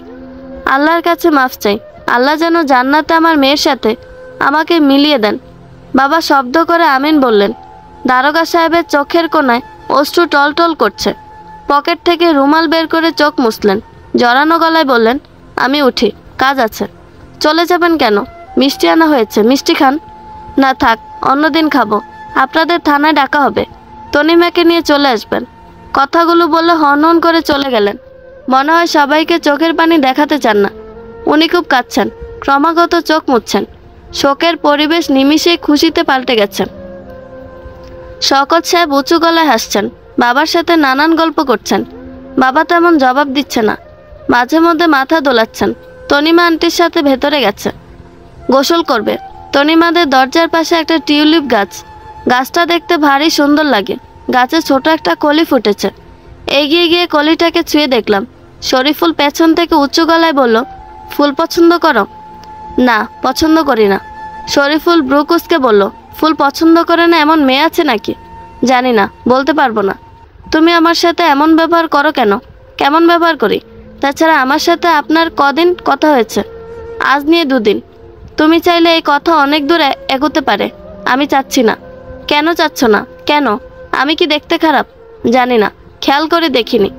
শরীফুল চাপা গলায় বলল, এখন দেখো, আমি দেখতে খুব একটা খারাপ না, সুন্দর বলার মতো ভালো দেখতে। কিছু বলতে যাবে, তার আগে নজরে পড়ল ডাক্তার সাহেব হেঁটে আসছেন। তার হাতে ফুলের তোড়া। উনি কখন ছাড়া পেল। ডাক্তার সাহেব মুচকি এসে বললেন, ভালো আছো ডালিয়া? আমি হাসলাম, খুব সুন্দর করে হাসলাম। কোমল গলায় বললাম, হ্যাঁ, ভালো ছিলাম না, তবে আপনাকে দেখে ভালো লাগছে। এখন খুব ভালো আছি। শরীফুল কপাল কুঁচকে আমার দিকে তাকিয়ে রইল। এই ছেলে এভাবে তাকিয়ে আছে কেন? মা পাউরুটিতে জেলি মাখিয়ে প্লেটে রাখছে। সকালবেলায় পাউরুটির হাত থেকে বাঁচার জন্য কোনো না কোনো উপায় খুঁজতেই হবে। বাবা মুখ গোমরা করে বললেন, তনিমাকে থানায় ডেকেছে। শওকত সাহেব মেয়ে নিয়ে যাচ্ছেন, আমরাও যাব নাকি? মা বলল, গেলে যাওয়াই যায়, নাস্তাটা করে যাই। আমি চোখ বড় করে বাবার দিকে তাকালাম। বাবা হালকা গলায় বললেন, তোমাকে আর কষ্ট করে নাস্তা বানাতে হবে না। এক কাজ করি, চলো বাইরে কোথাও খেয়ে নেই। কি বলিস ডালিয়া? হ্যাঁ বাবা, বাইরে খাবো। মা কঠিন মুখে বলল, তোমরা বাপ মেয়ে বাইরে খাওয়ার প্ল্যান করলে আমাকে আগে থেকে বলে দেবে। রোজ রোজ খাবার নষ্ট করতে পারবো না। আজকে কেউ বাইরে খেতে পারবে না। অসহায় দৃষ্টিতে বাবার দিকে তাকালাম। বাবা মুখ এতটুকু হয়ে গেছে। মায়ের বিখ্যাত পাউরুটি দিয়ে সকালের নাস্তা সম্পন্ন হলো। আজকের পাউরুটি ততটাও খারাপ লাগেনি। শওকত সাহেব মেয়ের হাত ধরে দাঁড়িয়ে আছেন। আন্টি শরীফুলের সাথে কথা বলছে।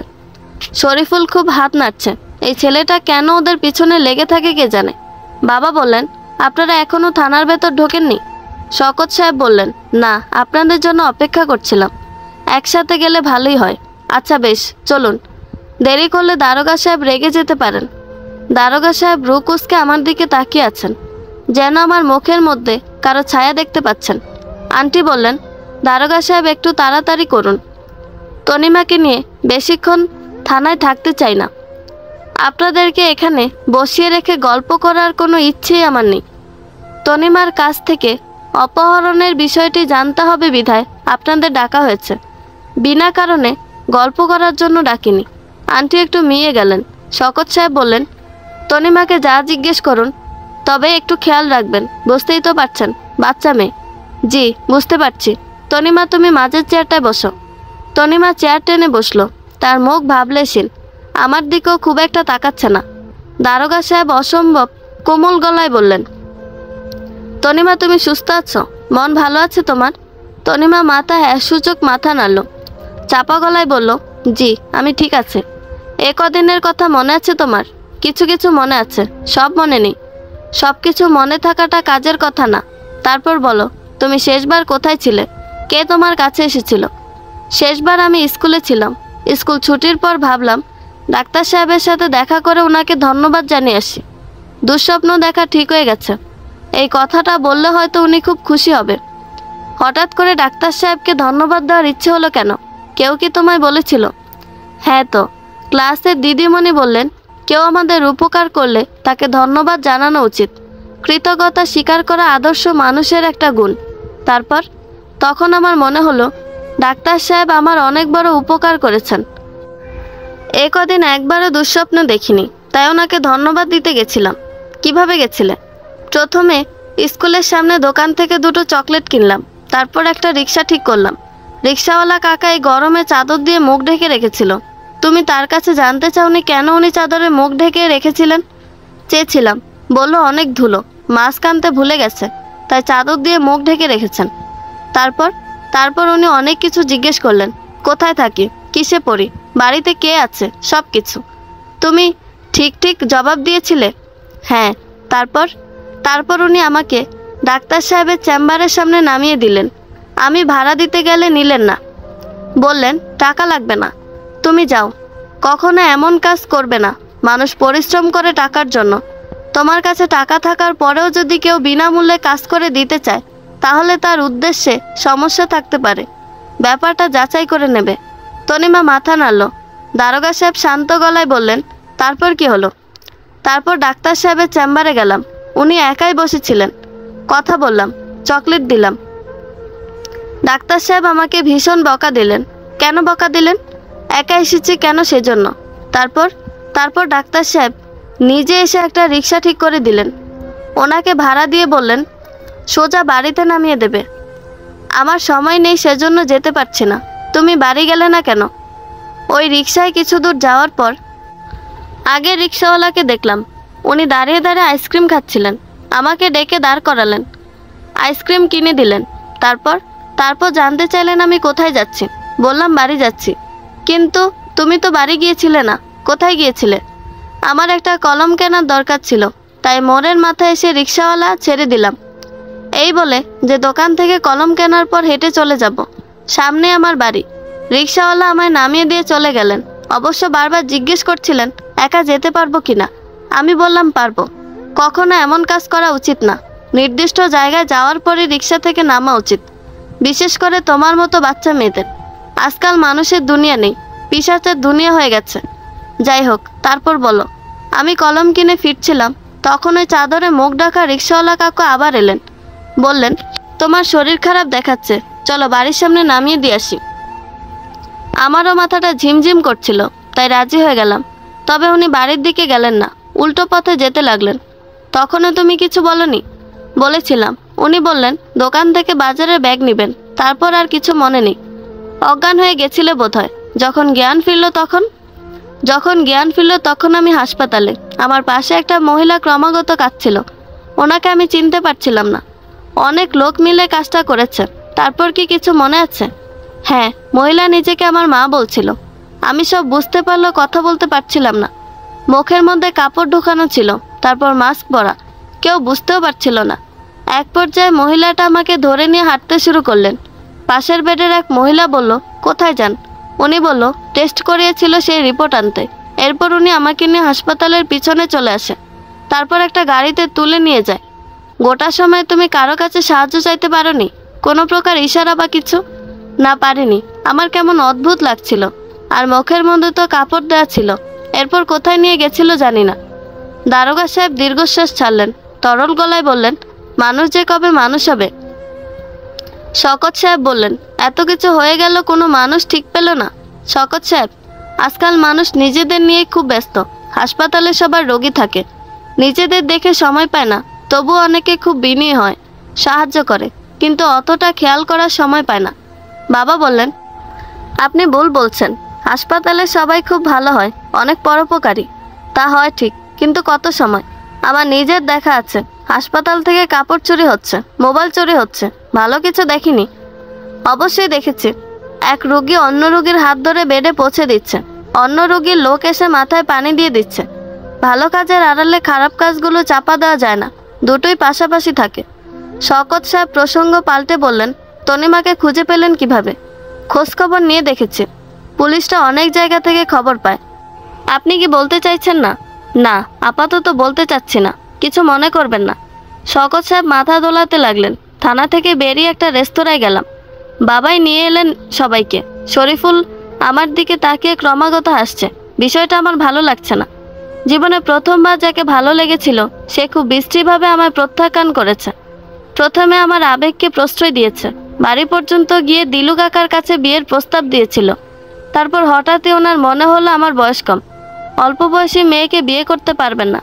আচ্ছা, আমি কি আবার ওনার কাছে যাব, গিয়ে বলবো যে, ডাক্তার সাহেব শুনুন, আমার বয়স 13 নয়, মা বলেছে আমার বয়স 16 বছর হয়ে গেছে, এখন কি আমাকে বিয়ে করা যায়? তাছাড়া আপনার বয়স কত বছর? 40 ছাড়িয়ে গেছে নাকি? 30 বছর আহামরি কোনো বয়স না। বর্তমান যুগে চাকরি পেতে পেতে অনেক ছেলে 30-32 হয়ে যায়। তাই বলে কি তারা বিয়ে করে না? অবশ্যই করে। খুঁজে খুঁজে কচি মেয়ে বিয়ে করে। আপনি কি তাদের থেকে খুব আলাদা? শরীফুল পাশের টেবিলে বসেছিল, আমার দিকে একটু ঝুঁকে এসে বলল, একা একা কিসব বলছো? আমাকেও গালাগাল দিচ্ছ না তো? ক্ষীণ গলায় বললাম, না, আপনাকে গালাগাল দিচ্ছি না। শওকত সাহেব ছোট মতো অনুষ্ঠানের আয়োজন করেছেন। বলা বাহুল্য, মেয়ে ফিরে পাওয়ার আনন্দেই ওনার এই আয়োজন। দুপুরে খাওয়া দাওয়া হবে, সকালের নাস্তা শেষ করে ওনার বাড়িতে যাব। আজ খাওয়ার টেবিলের পরিবেশ ভিন্ন। মা পাউরুটির বদলে পরোটা বানিয়েছে, ডিম ভাজা, ডাল আর রসগোল্লা। বাবা বললেন, আজ হঠাৎ তোমার কি হলো? পাউরুটি দেখছি না যে?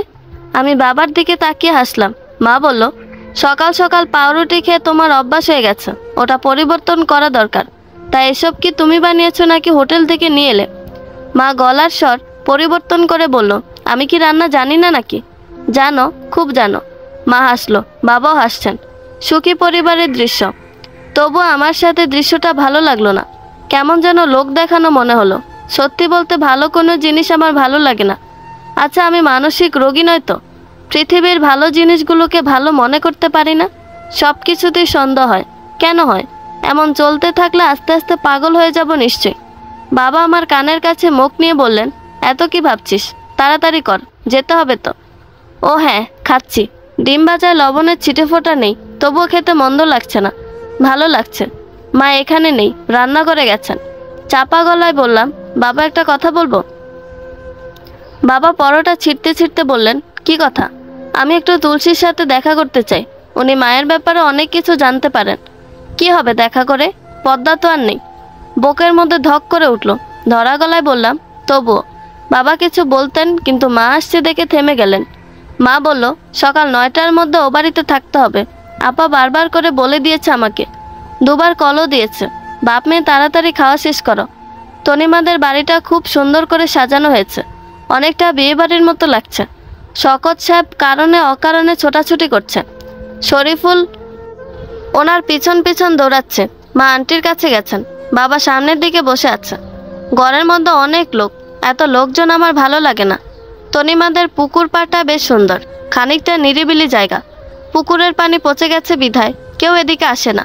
সিঁড়ি বাঁধানো আছে। আমি গিয়ে সিঁড়ির কোণায় বসলাম। আপাতত দৃষ্টিতে আমাকে খুব সুখী মানুষ মনে হয়। মা বাবা নেই, তবুও দুজন মা বাবা পেয়েছি। তারা আমায় নিজের মেয়ের মতো ভালোবাসে।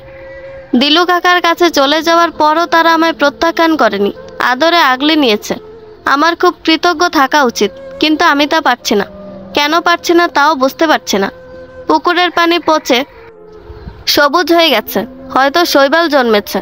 জন্মানোর আকুতি বুঝি মৃত্যুতে গিয়ে বিলীন হয়ে যায়। একা বসে আছো কেন? পেছন ফিরে দেখি ডাক্তার সাহেব দাঁড়িয়ে আছেন। চোখের নিচে কালচে দাগ পড়ে গেছে। তার মুখ হাসি হাসি। কি হলো, কথা বলছো না কেন? কিছু হয়নি, এমনিতেই। আপনি এখানে? শওকত সাহেব দাওয়াত করেছেন, এদিক দিয়ে যাচ্ছিলাম, তোমার দিকে নজর পড়ল। জেল থেকে ছাড়া পেয়েছেন কবে? জামিনে বের হয়ে এসেছিলাম, এখন তো কেসই শেষ হয়ে গেছে। আচ্ছা ভালো। শওকত সাহেবের কাছ থেকে তোমার ব্যাপারে শুনলাম। উনি বললেন তুমি একটু বেশি পাকনা কথা বলো। দারোগা সাহেব তোমাকে গোয়েন্দা হওয়ার অফার করেছেন। সত্যি নাকি? দেখুন, আমি যেসব কথা বলি তার একটা কথাও আমার নিজের বানানো নয়। এই কথাগুলো আমি আগে পরে কোথাও না কোথাও শুনেছি। আপনি একাধারে কতগুলো গল্পের বই পড়েন, মুভি দেখেন, দেখবেন আপনার কথা বলার ধরন পাল্টে গেছে। এটা খুব স্বাভাবিক বিষয়। ডাক্তার সাহেব ব্রু কুঁচকে বললেন, জ্ঞান দিচ্ছ? আমি সহজ গলায় বললাম, আপনাকে জ্ঞান দেওয়ার মতো যোগ্যতা আমার নেই। আমি শুধু নিজের হয়ে সাফাই গাইছি। এটা কি তোমার নিজের কথা? না, এটাও একটা মুভিতে শুনেছিলাম। আমার বলা 95 ভাগ কথা অন্যের, বাকিটা আমার নিজের। সেই 5 ভাগ থেকে একটা কথা বলো তো শুনি। আপনি এখান থেকে যান। অনুষ্ঠান বাড়ি, পুকুরের এদিকটায় কাপড় দিয়ে ঘেরা, কেউ দেখলে উল্টোপাল্টা ভাববে। এটা কি তোমার নিজের কথা? 30 ভাগ নিজের। ডাক্তার সাহেব হো করে হেসে উঠলেন। কিছু মানুষ হাসলে তাদের এত সুন্দর লাগে যে ইচ্ছে করে আরও কয়েকটা কথা বলে তাদের হাসিয়ে দিই। ওরা হাসতে থাকুক, আমি চোখ ভরে দেখি। ডাক্তার সাহেব বললেন, তুমি আমার উপর রেগে আছো তাই না?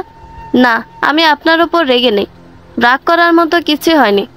আমাকে অবাক করে দিয়ে ডাক্তার সাহেব বললেন, হয়েছে, অনেক কিছু হয়েছে। আমি জানি তুমি আমার উপর রেগে আছো। আপনি ভুল ভাবছেন ডালিয়া। তুমি হয়তো ভুলে যাচ্ছ আমি মনের ডাক্তার। মন পড়তে না পারলেও বুঝতে পারি। প্রথম দিকে তোমার মতো আমিও নিজের আবেগকে প্রশ্রয় দিয়েছি। সুন্দরী মেয়েকে নিজের করে পাওয়ার ইচ্ছে দমিয়ে রাখতে পারিনি। তোমাকে প্রস্তাব দিয়েছে, এমনকি তোমার বাবার কাছে গিয়েও প্রস্তাব দিয়েছে। তারপর নিজেকে গুটিয়ে নিয়েছে। এখানে আমার প্রচুর দোষ আছে, বলতে পারো অন্যায় করেছি আমি। আমার মতো তুমিও। আমি ওনাকে থামিয়ে দিয়ে বললাম, এসব কথা বলে আমাকে বিব্রত করবেন না। আপনি আমাকে জানিয়ে দিয়েছেন, আমি মেনে নিয়েছি, এবং আমি আপনাকে এতটুকু নিশ্চয়তা দিচ্ছি যে আমার জন্য দ্বিতীয়বার আপনাকে আর জেলে যেতে হবে না। আমি কোনো উল্টোপাল্টা কাজ করব না। তুমি আমাকে ভুল বুঝছো। দৃঢ় গলায় বললাম, আমি আপনাকে ঠিক বুঝতে পারছি। আপনার বয়স বেশি, শিক্ষিত মানুষ, এজন্য মনে করেন আপনি সব বুঝতে পারেন, আবেগ নিয়ন্ত্রণ করতে পারেন। আমি বাচ্চা মেয়ে, তাই পারবো না। সত্যি বলতে আমি ততটাও বাচ্চা না। আমার বয়স 16 বছরের বেশি। 8 মাস পরে 17 বছর হবে।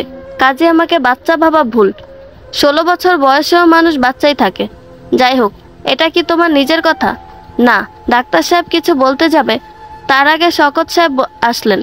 স্বাভাবিক গলায় বললেন, ডাক্তার সাহেব কখন এলেন? ভেতরে আসুন। ডাক্তার সাহেব বললেন, এই তো একটু আগে ডালিয়ার সাথে কথা বলছিলাম। কথা শেষ? তাহলে ভেতরে আসুন।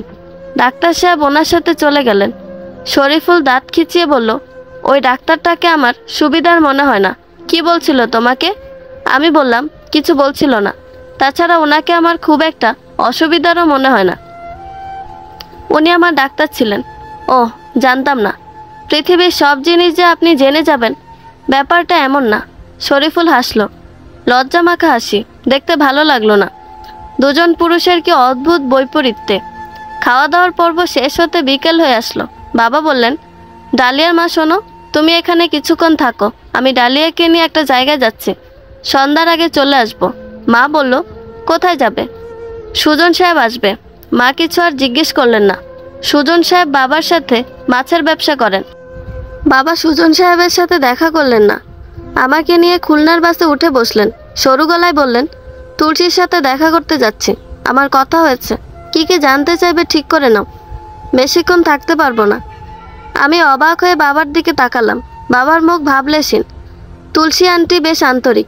প্রথম দেখা আমাকে জড়িয়ে ধরলেন, আদুরে গলায় বললেন, পদ্মার মতো দেখতে হয়েছে, তিলটা একদম পদ্মার মতো।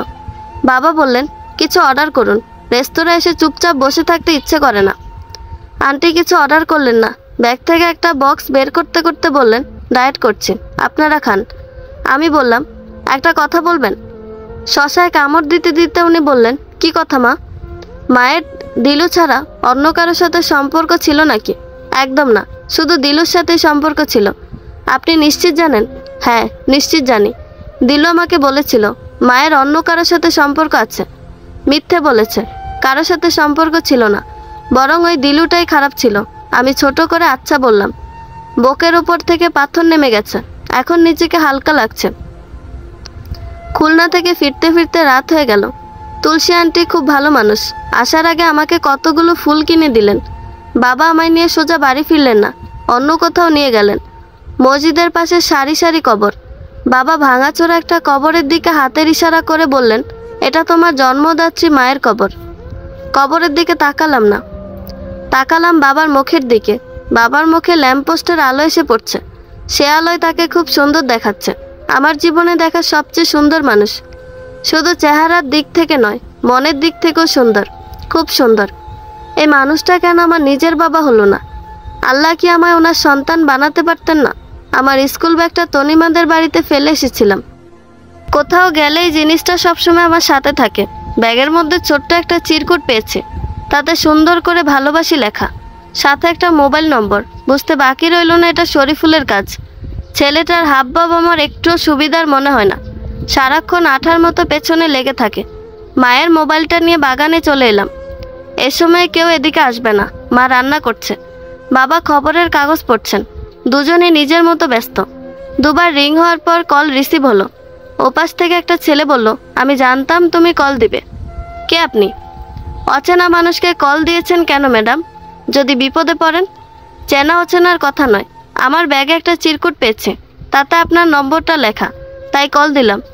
নম্বর পেলেই যে কল দিতে হবে তেমন কথা তো নেই। কড়া গলায় বললাম, শরীফুল সাহেব, এসব হেয়ালে আমার একদম ভালো লাগে না। আপনি এসব বলছেন কেন? শরীফুল ভাবলেশীন গলায় বলল, সব কিছু বোঝার পর কে আপনি এই প্রশ্নটা করার মানে কি? যদি চিরকুটের কথা বলো তাহলে বলবো আমি আমার মনের কথা স্বীকার করেছি। মনের কথা নিশ্চয়ই দোষের নয়। না, মনের কথা স্বীকার করা দোষের নয়। তাহলে?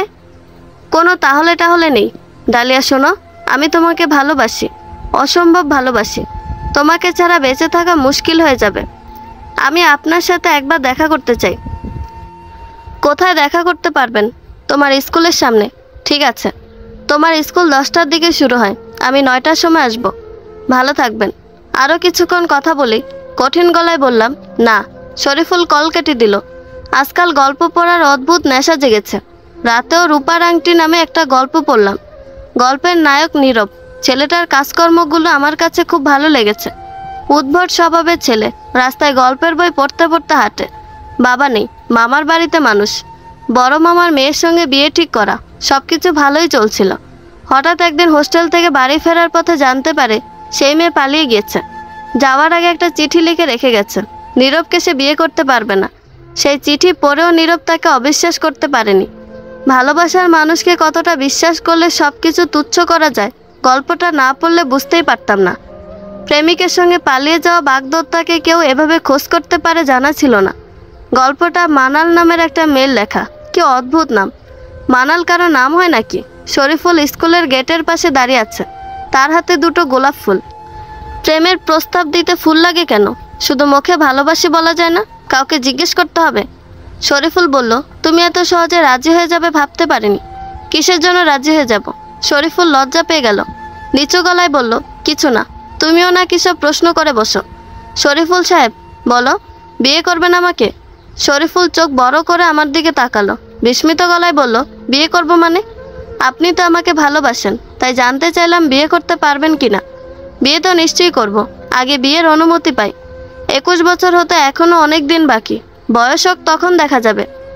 বিয়ের জন্য অনুমতি লাগে, প্রেম করার জন্য অনুমতি লাগে না? শরীফুল চোখ ছোট করে আমার দিকে তাকালো। আমি হালকা গলায় বললাম, বিয়ের বয়স যেহেতু হয়নি, তাহলে কাগজে কলমে বিয়ে করার দরকার নেই। এমনি ঘরোয়াভাবে সবার উপস্থিত কালিমা পড়ে বিয়ে হবে। আপনি আপনার বাড়ি থাকবেন, আমি আমার বাড়িতে থাকবো, মাঝে মধ্যে দেখা হবে, এমনি টুকটাক কথাও বললাম। তারপর বিয়ের বয়স হলে তখন ঘটা করে বিয়ে হবে, তখন সংসার শুরু করব। করবেন বিয়ে? আমি আমার বাবা মাকে রাজি করে ফেলবো। শরীফুল আমতা আমতা করে বলল, বিয়ে করে বউকে খাওয়াবো কি? তাছাড়া আমার তো এখনো বয়স হয়নি, আগে কিছুদিন রিলেশন কন্টিনিউ করি, তারপর না হয় এসব নিয়ে ভাবা যাবে। আমি হাসলাম, বরফ শীতল গলায় বললাম, শরীফুল সাহেব, লোক দেখানো ভালোবাসা আমার চাই না। শরীফুল ব্রুকুসকে বলল, কোনটা লোক দেখানো ভালোবাসা? হাজার মানুষ আছে যারা রিলেশনশিপ বিয়ে পর্যন্ত নিয়ে গেছে, কত শত সম্পর্ক পূর্ণতা পেয়েছে। এগুলো নিশ্চয়ই লোক দেখানো ভালোবাসা না। যেগুলো পূর্ণতা পায়নি সেগুলোর কি হবে? এমন অনেক ছেলে মেয়ে আছে যারা শেষ পর্যন্ত প্রেমিককে বিয়ে করতে পারেনি, একজনকে বেঈমান খেতাব দিয়ে অন্যের সাথে সংসার করছে। বিয়েতেও কিন্তু ডিভোর্স হয়, হলে হয়। এসব আলোচনা আমার ভালো লাগছে না। আমি আপনার সাথে কোনো প্রকার প্রেমের সম্পর্কে রাজি না। যদি বিয়ে করতে চান তাহলে পরিবার নিয়ে আমার বাড়িতে আসবেন, আমি বাবাকে বলে রাখবো। শরীফুল বিরক্তির নিঃশ্বাস ফেলল। আমি কিছু না বলে স্কুলের ভেতর ঢুকে গেলাম। প্রেম করতে কোনো সমস্যা নেই, বিয়ে করতে গেলেই যত সমস্যা। দায়িত্ব নেওয়ার যোগ্যতা সবার থাকে না। সকালবেলা মায়ের মোবাইলে একটা ভিডিও দেখলাম, কয়েকটা ছেলে স্লোগান দিতে দিতে এগিয়ে আসছে, প্রেম করে কাপুরুষ, বিয়ে করে বীর পুরুষ। কথাগুলো আমার কাছে বেশ ভালোই লাগলো। তাছাড়া প্রেমের ব্যাপারটা আমার কাছে কেমন যেন চুরি চুরি লাগে। লুকিয়ে লুকিয়ে দেখা করা, চুপি চুপি কথা বলা। সত্যি বলতে লুকোচুরি ভালো লাগে না। একটা ক্লাসে মনোযোগ দিতে পারলাম না। সমাজ ম্যাডাম কী সব বক বক করছেন বুঝতে পারছি না। এটাই শেষ পিরিয়ড। বিরক্ত চোখে বইয়ের দিকে তাকিয়ে আছি। ম্যাডাম বললেন, ডালিয়া দাঁড়াও। ভদ্রমের মতো উঠে দাঁড়ালাম। ম্যাডাম কোমল গলায় বললেন, শুনলাম তুমি অসুস্থ ছিলে, ঠিক আছো এখন? জি ম্যাডাম, এখন ঠিক আছে। তোমার বাবা খুব ভালো মানুষ, স্কুলে এসে তোমার কথা বলে গেছিলেন। যাই হোক, বসো। একটু অন্যমনস্ক হয়ে পড়লাম। বাবারা বোধহয় এমনই হয়। স্কুলের সামনে ডাক্তার সাহেব দাঁড়িয়ে আছেন। খুব সুন্দর দেখতে একটা মেয়ের সাথে কথা বলছেন। মেয়েটা খুব হাসছে। কেমন যেন একটা চাপা কষ্ট অনুভব করতে লাগলাম। বারবার এই লোকটার সাথে দেখা হয় কেন? আমি তো ওনাকে দেখতে চাই না, একটুও দেখতে চাই না। ডাক্তার সাহেবকে পাশ কাটিয়ে চলে যাচ্ছিলাম, হঠাৎ উনি ডাক দিলেন। স্বাভাবিক গলায় বললেন, কেমন আছো? ভালো আছি, আপনি কেমন আছেন? এই তো ভালো। কেমন চলে সব? আমি কিছু বলার আগে ওনার সাথে থাকা মেয়েটি প্রশ্ন করলেন, মেহেদি, এই মেয়েটাকে তুমি ওকে কিভাবে চেনো? ডাক্তার সাহেব বললেন, কেউ না, কিছু সমস্যা নিয়ে চেম্বারে এসেছিল। কঠিন মুখে বললাম, কেউ না তো ডেকে জিজ্ঞেস করছেন কেন কেমন আছি? আমি কি নিজে থেকে আপনার সাথে কথা বলতে এসেছি নাকি? মেয়েটা বলল, এই মেয়ে, তুমি এমন রিয়াকশন করছো কেন? মেহেদি কি এমন বলেছে? কড়া গলায় বললাম, আপনার মেহেদি কি বলেছে শোনেননি নাকি? আমাকে এ ধরনের কথা বলার মানে কি? কি এমন বলেছে তোমাকে? কথার জবাব দিলাম না। পিছন ফিরে হাঁটা শুরু করলাম। উনি কয়েকবার পিছন ডাকলেন, ফিরে তাকালাম না। আমার কিছু ভালো লাগছে না, কাঁদতে ইচ্ছে করছে। একবার মনে হচ্ছে মরে যাই। মানুষ শুধু শুধু বেঁচে থাকে কেন? কি এমন আছে এই পৃথিবীতে? কষ্ট ছাড়া আর কিচ্ছু নেই, কিছুই না। বাড়ি ফিরে দেখি মা বাবার সাথে ঝগড়া করছেন। বাবা নাকি কোন মেয়েকে নিয়ে রিকশায় ঘুরেছেন। মায়ের এক বান্ধবী তাকে কল দিয়ে সে কথা বলেছে। বাবা মাকে বোঝানোর আপ্রাণ চেষ্টা করছেন, কিন্তু মা কোনো কথা শুনতে রাজি না। বিছানায় পিঠ এলিয়ে দিলাম, খুব ক্লান্ত লাগছে। চোখে ঘুম জড়িয়ে আসছে। ছোটবেলা থেকে এই রোগটা আমায় কুরে কুরে খায়। মাঝে মধ্যে শরীর ছেড়ে দেয়, খুব ক্লান্ত লাগে। দু চোখে ঘুম জড়িয়ে আছে। কি তীব্র সেই ঘুমের তেষ্টা! ইচ্ছে করে 1000 বছর ঘুমিয়ে থাকি। পৃথিবীতে কত জিনিস আবিষ্কার হয়, মানুষ চাঁদেও যায়। মন নিয়ন্ত্রণ করার মেশিন আবিষ্কার হয় না কেন? মনে কষ্ট যে সহ্য করা যায় না। বিকট শব্দে ঘুম ভাঙল। বিছানায় উঠে বসলাম। মা বাবার মাথায় ফুলদানি দিয়ে আঘাত করেছে। রক্তে সারা ঘর ভিজে যাচ্ছে। বাবা দুহাত দিয়ে মাথা চেপে ধরে আমায় ডাকছেন। সেই কণ্ঠস্বর খুব হালকা, বাতাসে ভাসিয়ে নিয়ে যাচ্ছে। কথাগুলো পরিষ্কার বোঝা যাচ্ছে না। আমার ওঠা উচিত। অ্যাম্বুলেন্স ডেকে বাবাকে হাসপাতালে নিতে হবে। বাবার পুরোপুরি অজ্ঞান হয়ে যায়নি, কিছুটা জ্ঞান আছে। এই মুহূর্তে তাকে হাসপাতালে নিয়ে যেতে পারলে হয়তো বেঁচে যাবেন, কিন্তু আমার উঠতে ইচ্ছে করছে না। শক্তিহীন হয়ে পড়েছি একদম। বিছানায় শুয়ে পড়তে ইচ্ছে করছে। আমি ডালিয়া, বহু যত্নে বেড়ে ওঠা ফুলের নামে আমার নাম। মনোরম পরিবেশে দক্ষিণা হাওয়ায় দুলতে থাকা ফুল, যার সৌন্দর্য সবাইকে আকর্ষণ করে, তবে আমার সৌন্দর্য কারো হৃদয় স্পর্শ করতে পারেনি। একদিন মাঝরাতে হঠাৎ ঘুম ভেঙে গেল। সেই থেকে শুরু শান্ত সাগরের জলোচ্ছ্বাসের মতো উথাল পাথাল ঢেউ। সেই ঢেউয়ের মাঝে নিজেকে খুঁজতে গিয়ে চোখের সামনে অনেক অজানা সত্যি ভেসে উঠেছে। কষ্টে মরে যেতে ইচ্ছে করেছে, তবে আমি হেরে যাইনি। সব কষ্টগুলোকে বুকের ভেতর দাফন করে হাসি মুখে কথা বলেছি। লোককে দেখিয়েছি আমি পাথর, আমার হৃদয়ে রক্তক্ষরণ হয় না। তবুও যেন নিজেকে পাথর দেখানোর চেষ্টায় আমাকে বারে বারে পাথরের আঘাত দিয়েছে। আমি ডালিয়া, কালো চাদরে আবৃত সত্যির খোঁজে বেকুল হয়ে থাকা ডালিয়া, যার গুরু গম্ভীর কথাগুলো পৃথিবীর কোনো মানুষের কাছে ভালো লাগেনি, যাকে কেউ পছন্দ করেনি, যার কষ্ট কারো হৃদয় স্পর্শ করতে সক্ষম হয়নি। সেই ডালিয়া 13 বছর বয়সে জানতে পারি আমার বয়সটাই ভুল। পিতামাতার পালিত সন্তান, আসল বয়স 16 বছর 4 মাস 1 দিন। মায়ের মুখে একথা শুনে বিচলিত হইনি। ভেবেছি 3 বছর 4 মাস 1 দিনের পথ এক মুহূর্তে পাড়ি দিয়ে নিজেকে চিনে নিয়েছি। কষ্টগুলোকে বাক্সে বন্দি করে মাটি চাপা দিয়ে রেখেছি। সেই কষ্টের বীজ থেকে গাছ জন্মেছে, ফুল ফুটেছে, প্রশান্তি ছড়িয়ে পড়েছে অন্তরাত্মায়। দিলু এক নেমো খারাম লোক। দিন শেষে সেই আমার জন্মদাতা পিতা হয়ে সামনে এসে দাঁড়িয়েছে। নিজের মেয়েকে দুবার বিক্রি করতো, তার হৃদয় কাঁপে না সেই পিতা। নিজের মেয়ের চোখে অশ্লীলতার ছাপ এঁকে দিয়ে হাসি মুখে ঘুরে বেড়ানো পিতা। সন্তানের ওপর কালো জাদু করে তাকে নিজের বশে আনতে চাও পিতা। এই লোকটা বাবা নামের কলঙ্ক। আমি তাকে প্রচণ্ড রকমের ঘৃণা করি। শুনেছিলাম মানুষের জীবন নাকি নদীর মতো, সমান তালে চলতে পারে না, পথ বদলায়। আসলেই তাই। সেদিন ঘুম ভেঙে দেখি বাবা মায়ের চুলে আগুন লাগিয়ে দিয়েছে। দিলু কাকা জানলো অবস্থা বেশি ভালো না। রাতের বেলা ঘরের মধ্যে আগুন দেখেছে। এগুলো ভূত প্রেতের কাজ, বাড়ি বন্ধক দিতে হবে। আমি তার কথা বিশ্বাস করেছিলাম, ভেবেছিলাম সে সত্যি বলছে। সেদিন স্কুল থেকে ফিরে দেখি মা দিলু কাকার সাথে এক বিছানায় শুয়ে আছে। পরক্ষণে কেউ কোথাও নেই, সব জায়গা ফাঁকা। তীব্র যন্ত্রণাদায়ক এই কষ্ট থেকে মুক্তির আশায় বাবা আমাকে এক সাইকিয়াট্রিস্টের কাছে নিয়ে গেলেন। থমকে গেলাম। মানুষ এমন সুন্দর করে কথা বলতে পারে? আর কোনোদিন অন্য কারো কথায় কি এতটা মমতা জড়িয়ে থাকবে? চৈত্রের শেষে এক পশলা বৃষ্টির মতো কৈশোর হৃদয় ভিজেছিল ভালো লাগার অনুভূতিতে। সে আমার প্রথম প্রেম, শেষ ভালোবাসা। তাকে দেখার পর আর কাউকে ভালো লাগেনি। এই ভালোবাসার মানুষটা আমায় কম কষ্ট দেয়নি। আবেগ দেখিয়ে কাছে টেনেছে, বিবেক দেখিয়ে ছুঁড়ে ফেলেছে। বয়সের দোহাই দিয়ে দূরে সরে যেতে চেয়েছে, তবে তার চেষ্টা সফল হয়নি। শেষ পর্যন্ত আমি তাকে নিজের করে নিতে পেরেছি। সে আমায় ছেড়ে যেতে পারেনি। 11 বছর 8 মাস খুব কম না হলেও আহামরি কিছু বেশি নয়। অনন্ত ভালোবাসার কাছে কিছুই না। কে বলতে পারে 20 বছর বয়সে 35 বছর বয়সী কোনো সরকারি চাকরিজীবীর সাথে আমার বিয়ে হতো না? অথবা 28 ছুঁই মেয়ের জন্য 40 বছরের পাত্র খুঁজে হাঁপিয়ে যাওয়া সমাজের কাছে বয়স একটা সংখ্যা মাত্র। যে ছেলেটা মায়ের গুছিয়ে রাখা টিফিন বাক্স নিয়ে স্কুলে যায়, বয়সটা তার কাছে সোনার হরিণ। এ তার রঙিন শৈশব, জীবনের সবচেয়ে সুন্দর মুহূর্ত। অন্যদিকে যে ছেলেটা পিঠে বস্তা ঝুলে কাগজ কুড়াতে বের হয়, যে ছেলেটা পেটের টানে হোটেলের টেবিল মুছে দেয়, যে ছেলেটা চায়ের কাপ হাত খরিদ্দারের দিকে এগিয়ে যায়, তাদের কাছে বয়স কিছুই না, জীবনের দায়িত্বই সব। বেঁচে থাকার তাগিদ আর পেটের ক্ষুধা যে বয়স মানে না। সেদিন স্কুল থেকে ফেরার পর ঘুমিয়ে পড়েছিলাম। বিকট শব্দে বিছানায় উঠে বসি। মা বাবার মাথায় ফুলদানি দিয়ে বাড়ি মেরেছে। চারদিক রক্তে মাখামাখি। বাবাকে বাঁচানোর তীব্র ইচ্ছে অনুভব করছে, কিন্তু শরীরে শক্তি নেই। পরক্ষণে সবকিছু স্বাভাবিক হয়ে গেল। কোথাও কেউ নেই।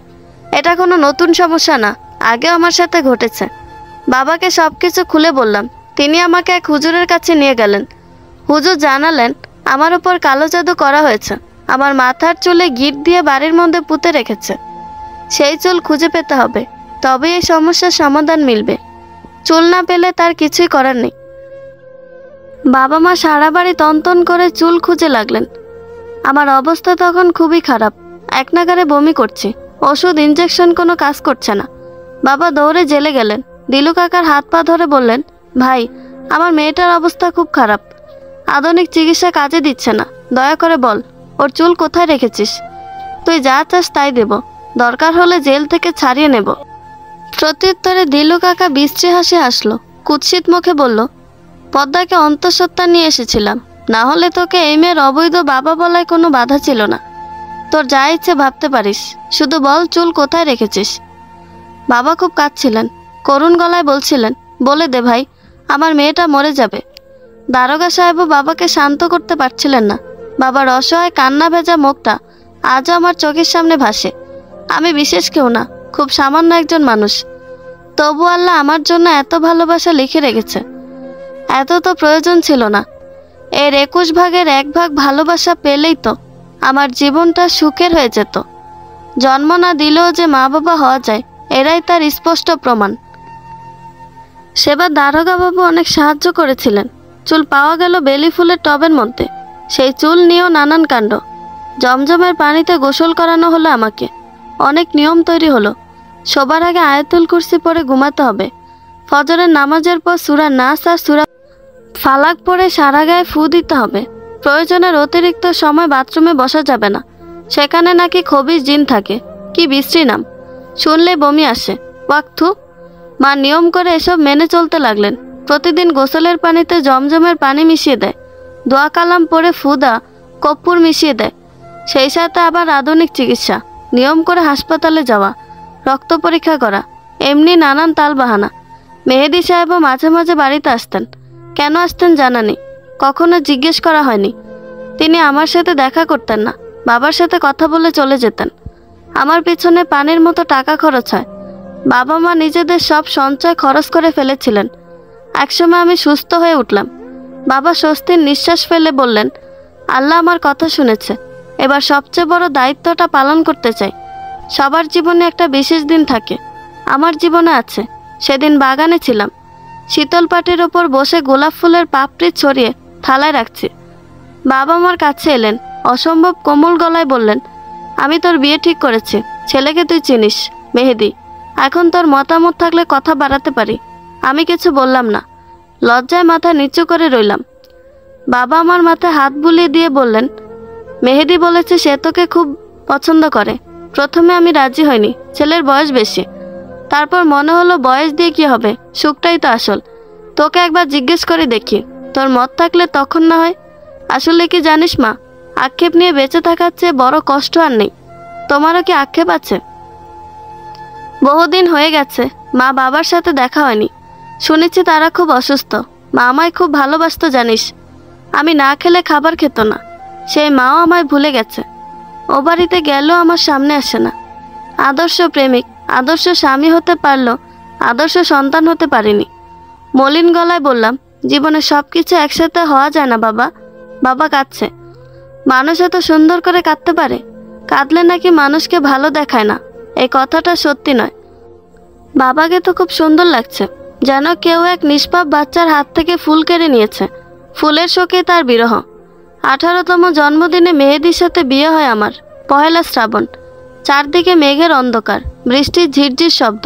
ফুলে সাজানো খাটের মাঝখানে বসে প্রিয় মানুষের প্রতীক্ষা। অপেক্ষার প্রহর যেন শেষই হতে চায় না। ঘরটা খুব সুন্দর করে সাজানো। ঘরের 4 কোণে ঘিয়ের প্রদীপ জ্বলছে। ফুলের মিষ্টি গন্ধে মাতাল হয়ে যেতে ইচ্ছে করে। বিয়ের আগে মেহেদি আমায় একটা চিরকুট দিয়েছিল, তাতে লেখা, আপনি না হয় বৃষ্টি হয়ে আসুন, যাকে পাওয়াটা রহমত আর ছুঁয়ে দেখা সুন্নাত। ধরণীতে আজ বৃষ্টি নেমেছে, মুষলধারা বাদল। মেহেদি জীবনে আমি এসেছি। কে বেশি প্রিয়, ধরণীর কাছে বৃষ্টি নাকি মেহেদির কাছে আমি? উত্তর জানা নেই। এ উত্তরের অপেক্ষায় গোটা জীবন চলতে হবে। তবুও কি উত্তর পাওয়া যাবে? বিয়ের 4 মাসের মাথায় দারোগা সাহেবের সাথে দেখা করি। তাকে জানাই আমি গোয়েন্দা হতে চাই। অবশ্য ঠিক গোয়েন্দা হতে চাই না, আমি পদ্মকাটা হতে চাই। এদেশের মেয়েদের যারা পাচার করে দেয়, তাদের ধরে 14 শিখের আড়ালে পাঠিয়ে দিতে চাই। এ যে আমার মায়ের ইচ্ছে, জন্মদাত্রী মায়ের ইচ্ছে। দিলুর শাস্তি হয়েছে, ফাঁসি হয়নি ঠিকই, তবে খুব কঠিন শাস্তি বলা চলে। কিছু লোকের শাস্তির কথা শুনলে এত আনন্দ লাগে কেন? বন্ধুরা, গল্পটি ভালো লেগে থাকলে একটি লাইক করে দিবেন এবং গল্প সম্পর্কে কোনো মতামত জানানোর থাকলে কমেন্ট করতে পারেন। নতুন নতুন আরও গল্প শোনার জন্য চ্যানেলটি সাবস্ক্রাইব করে পাশেই থাকবেন। ধন্যবাদ সবাইকে, ভালো থাকবেন।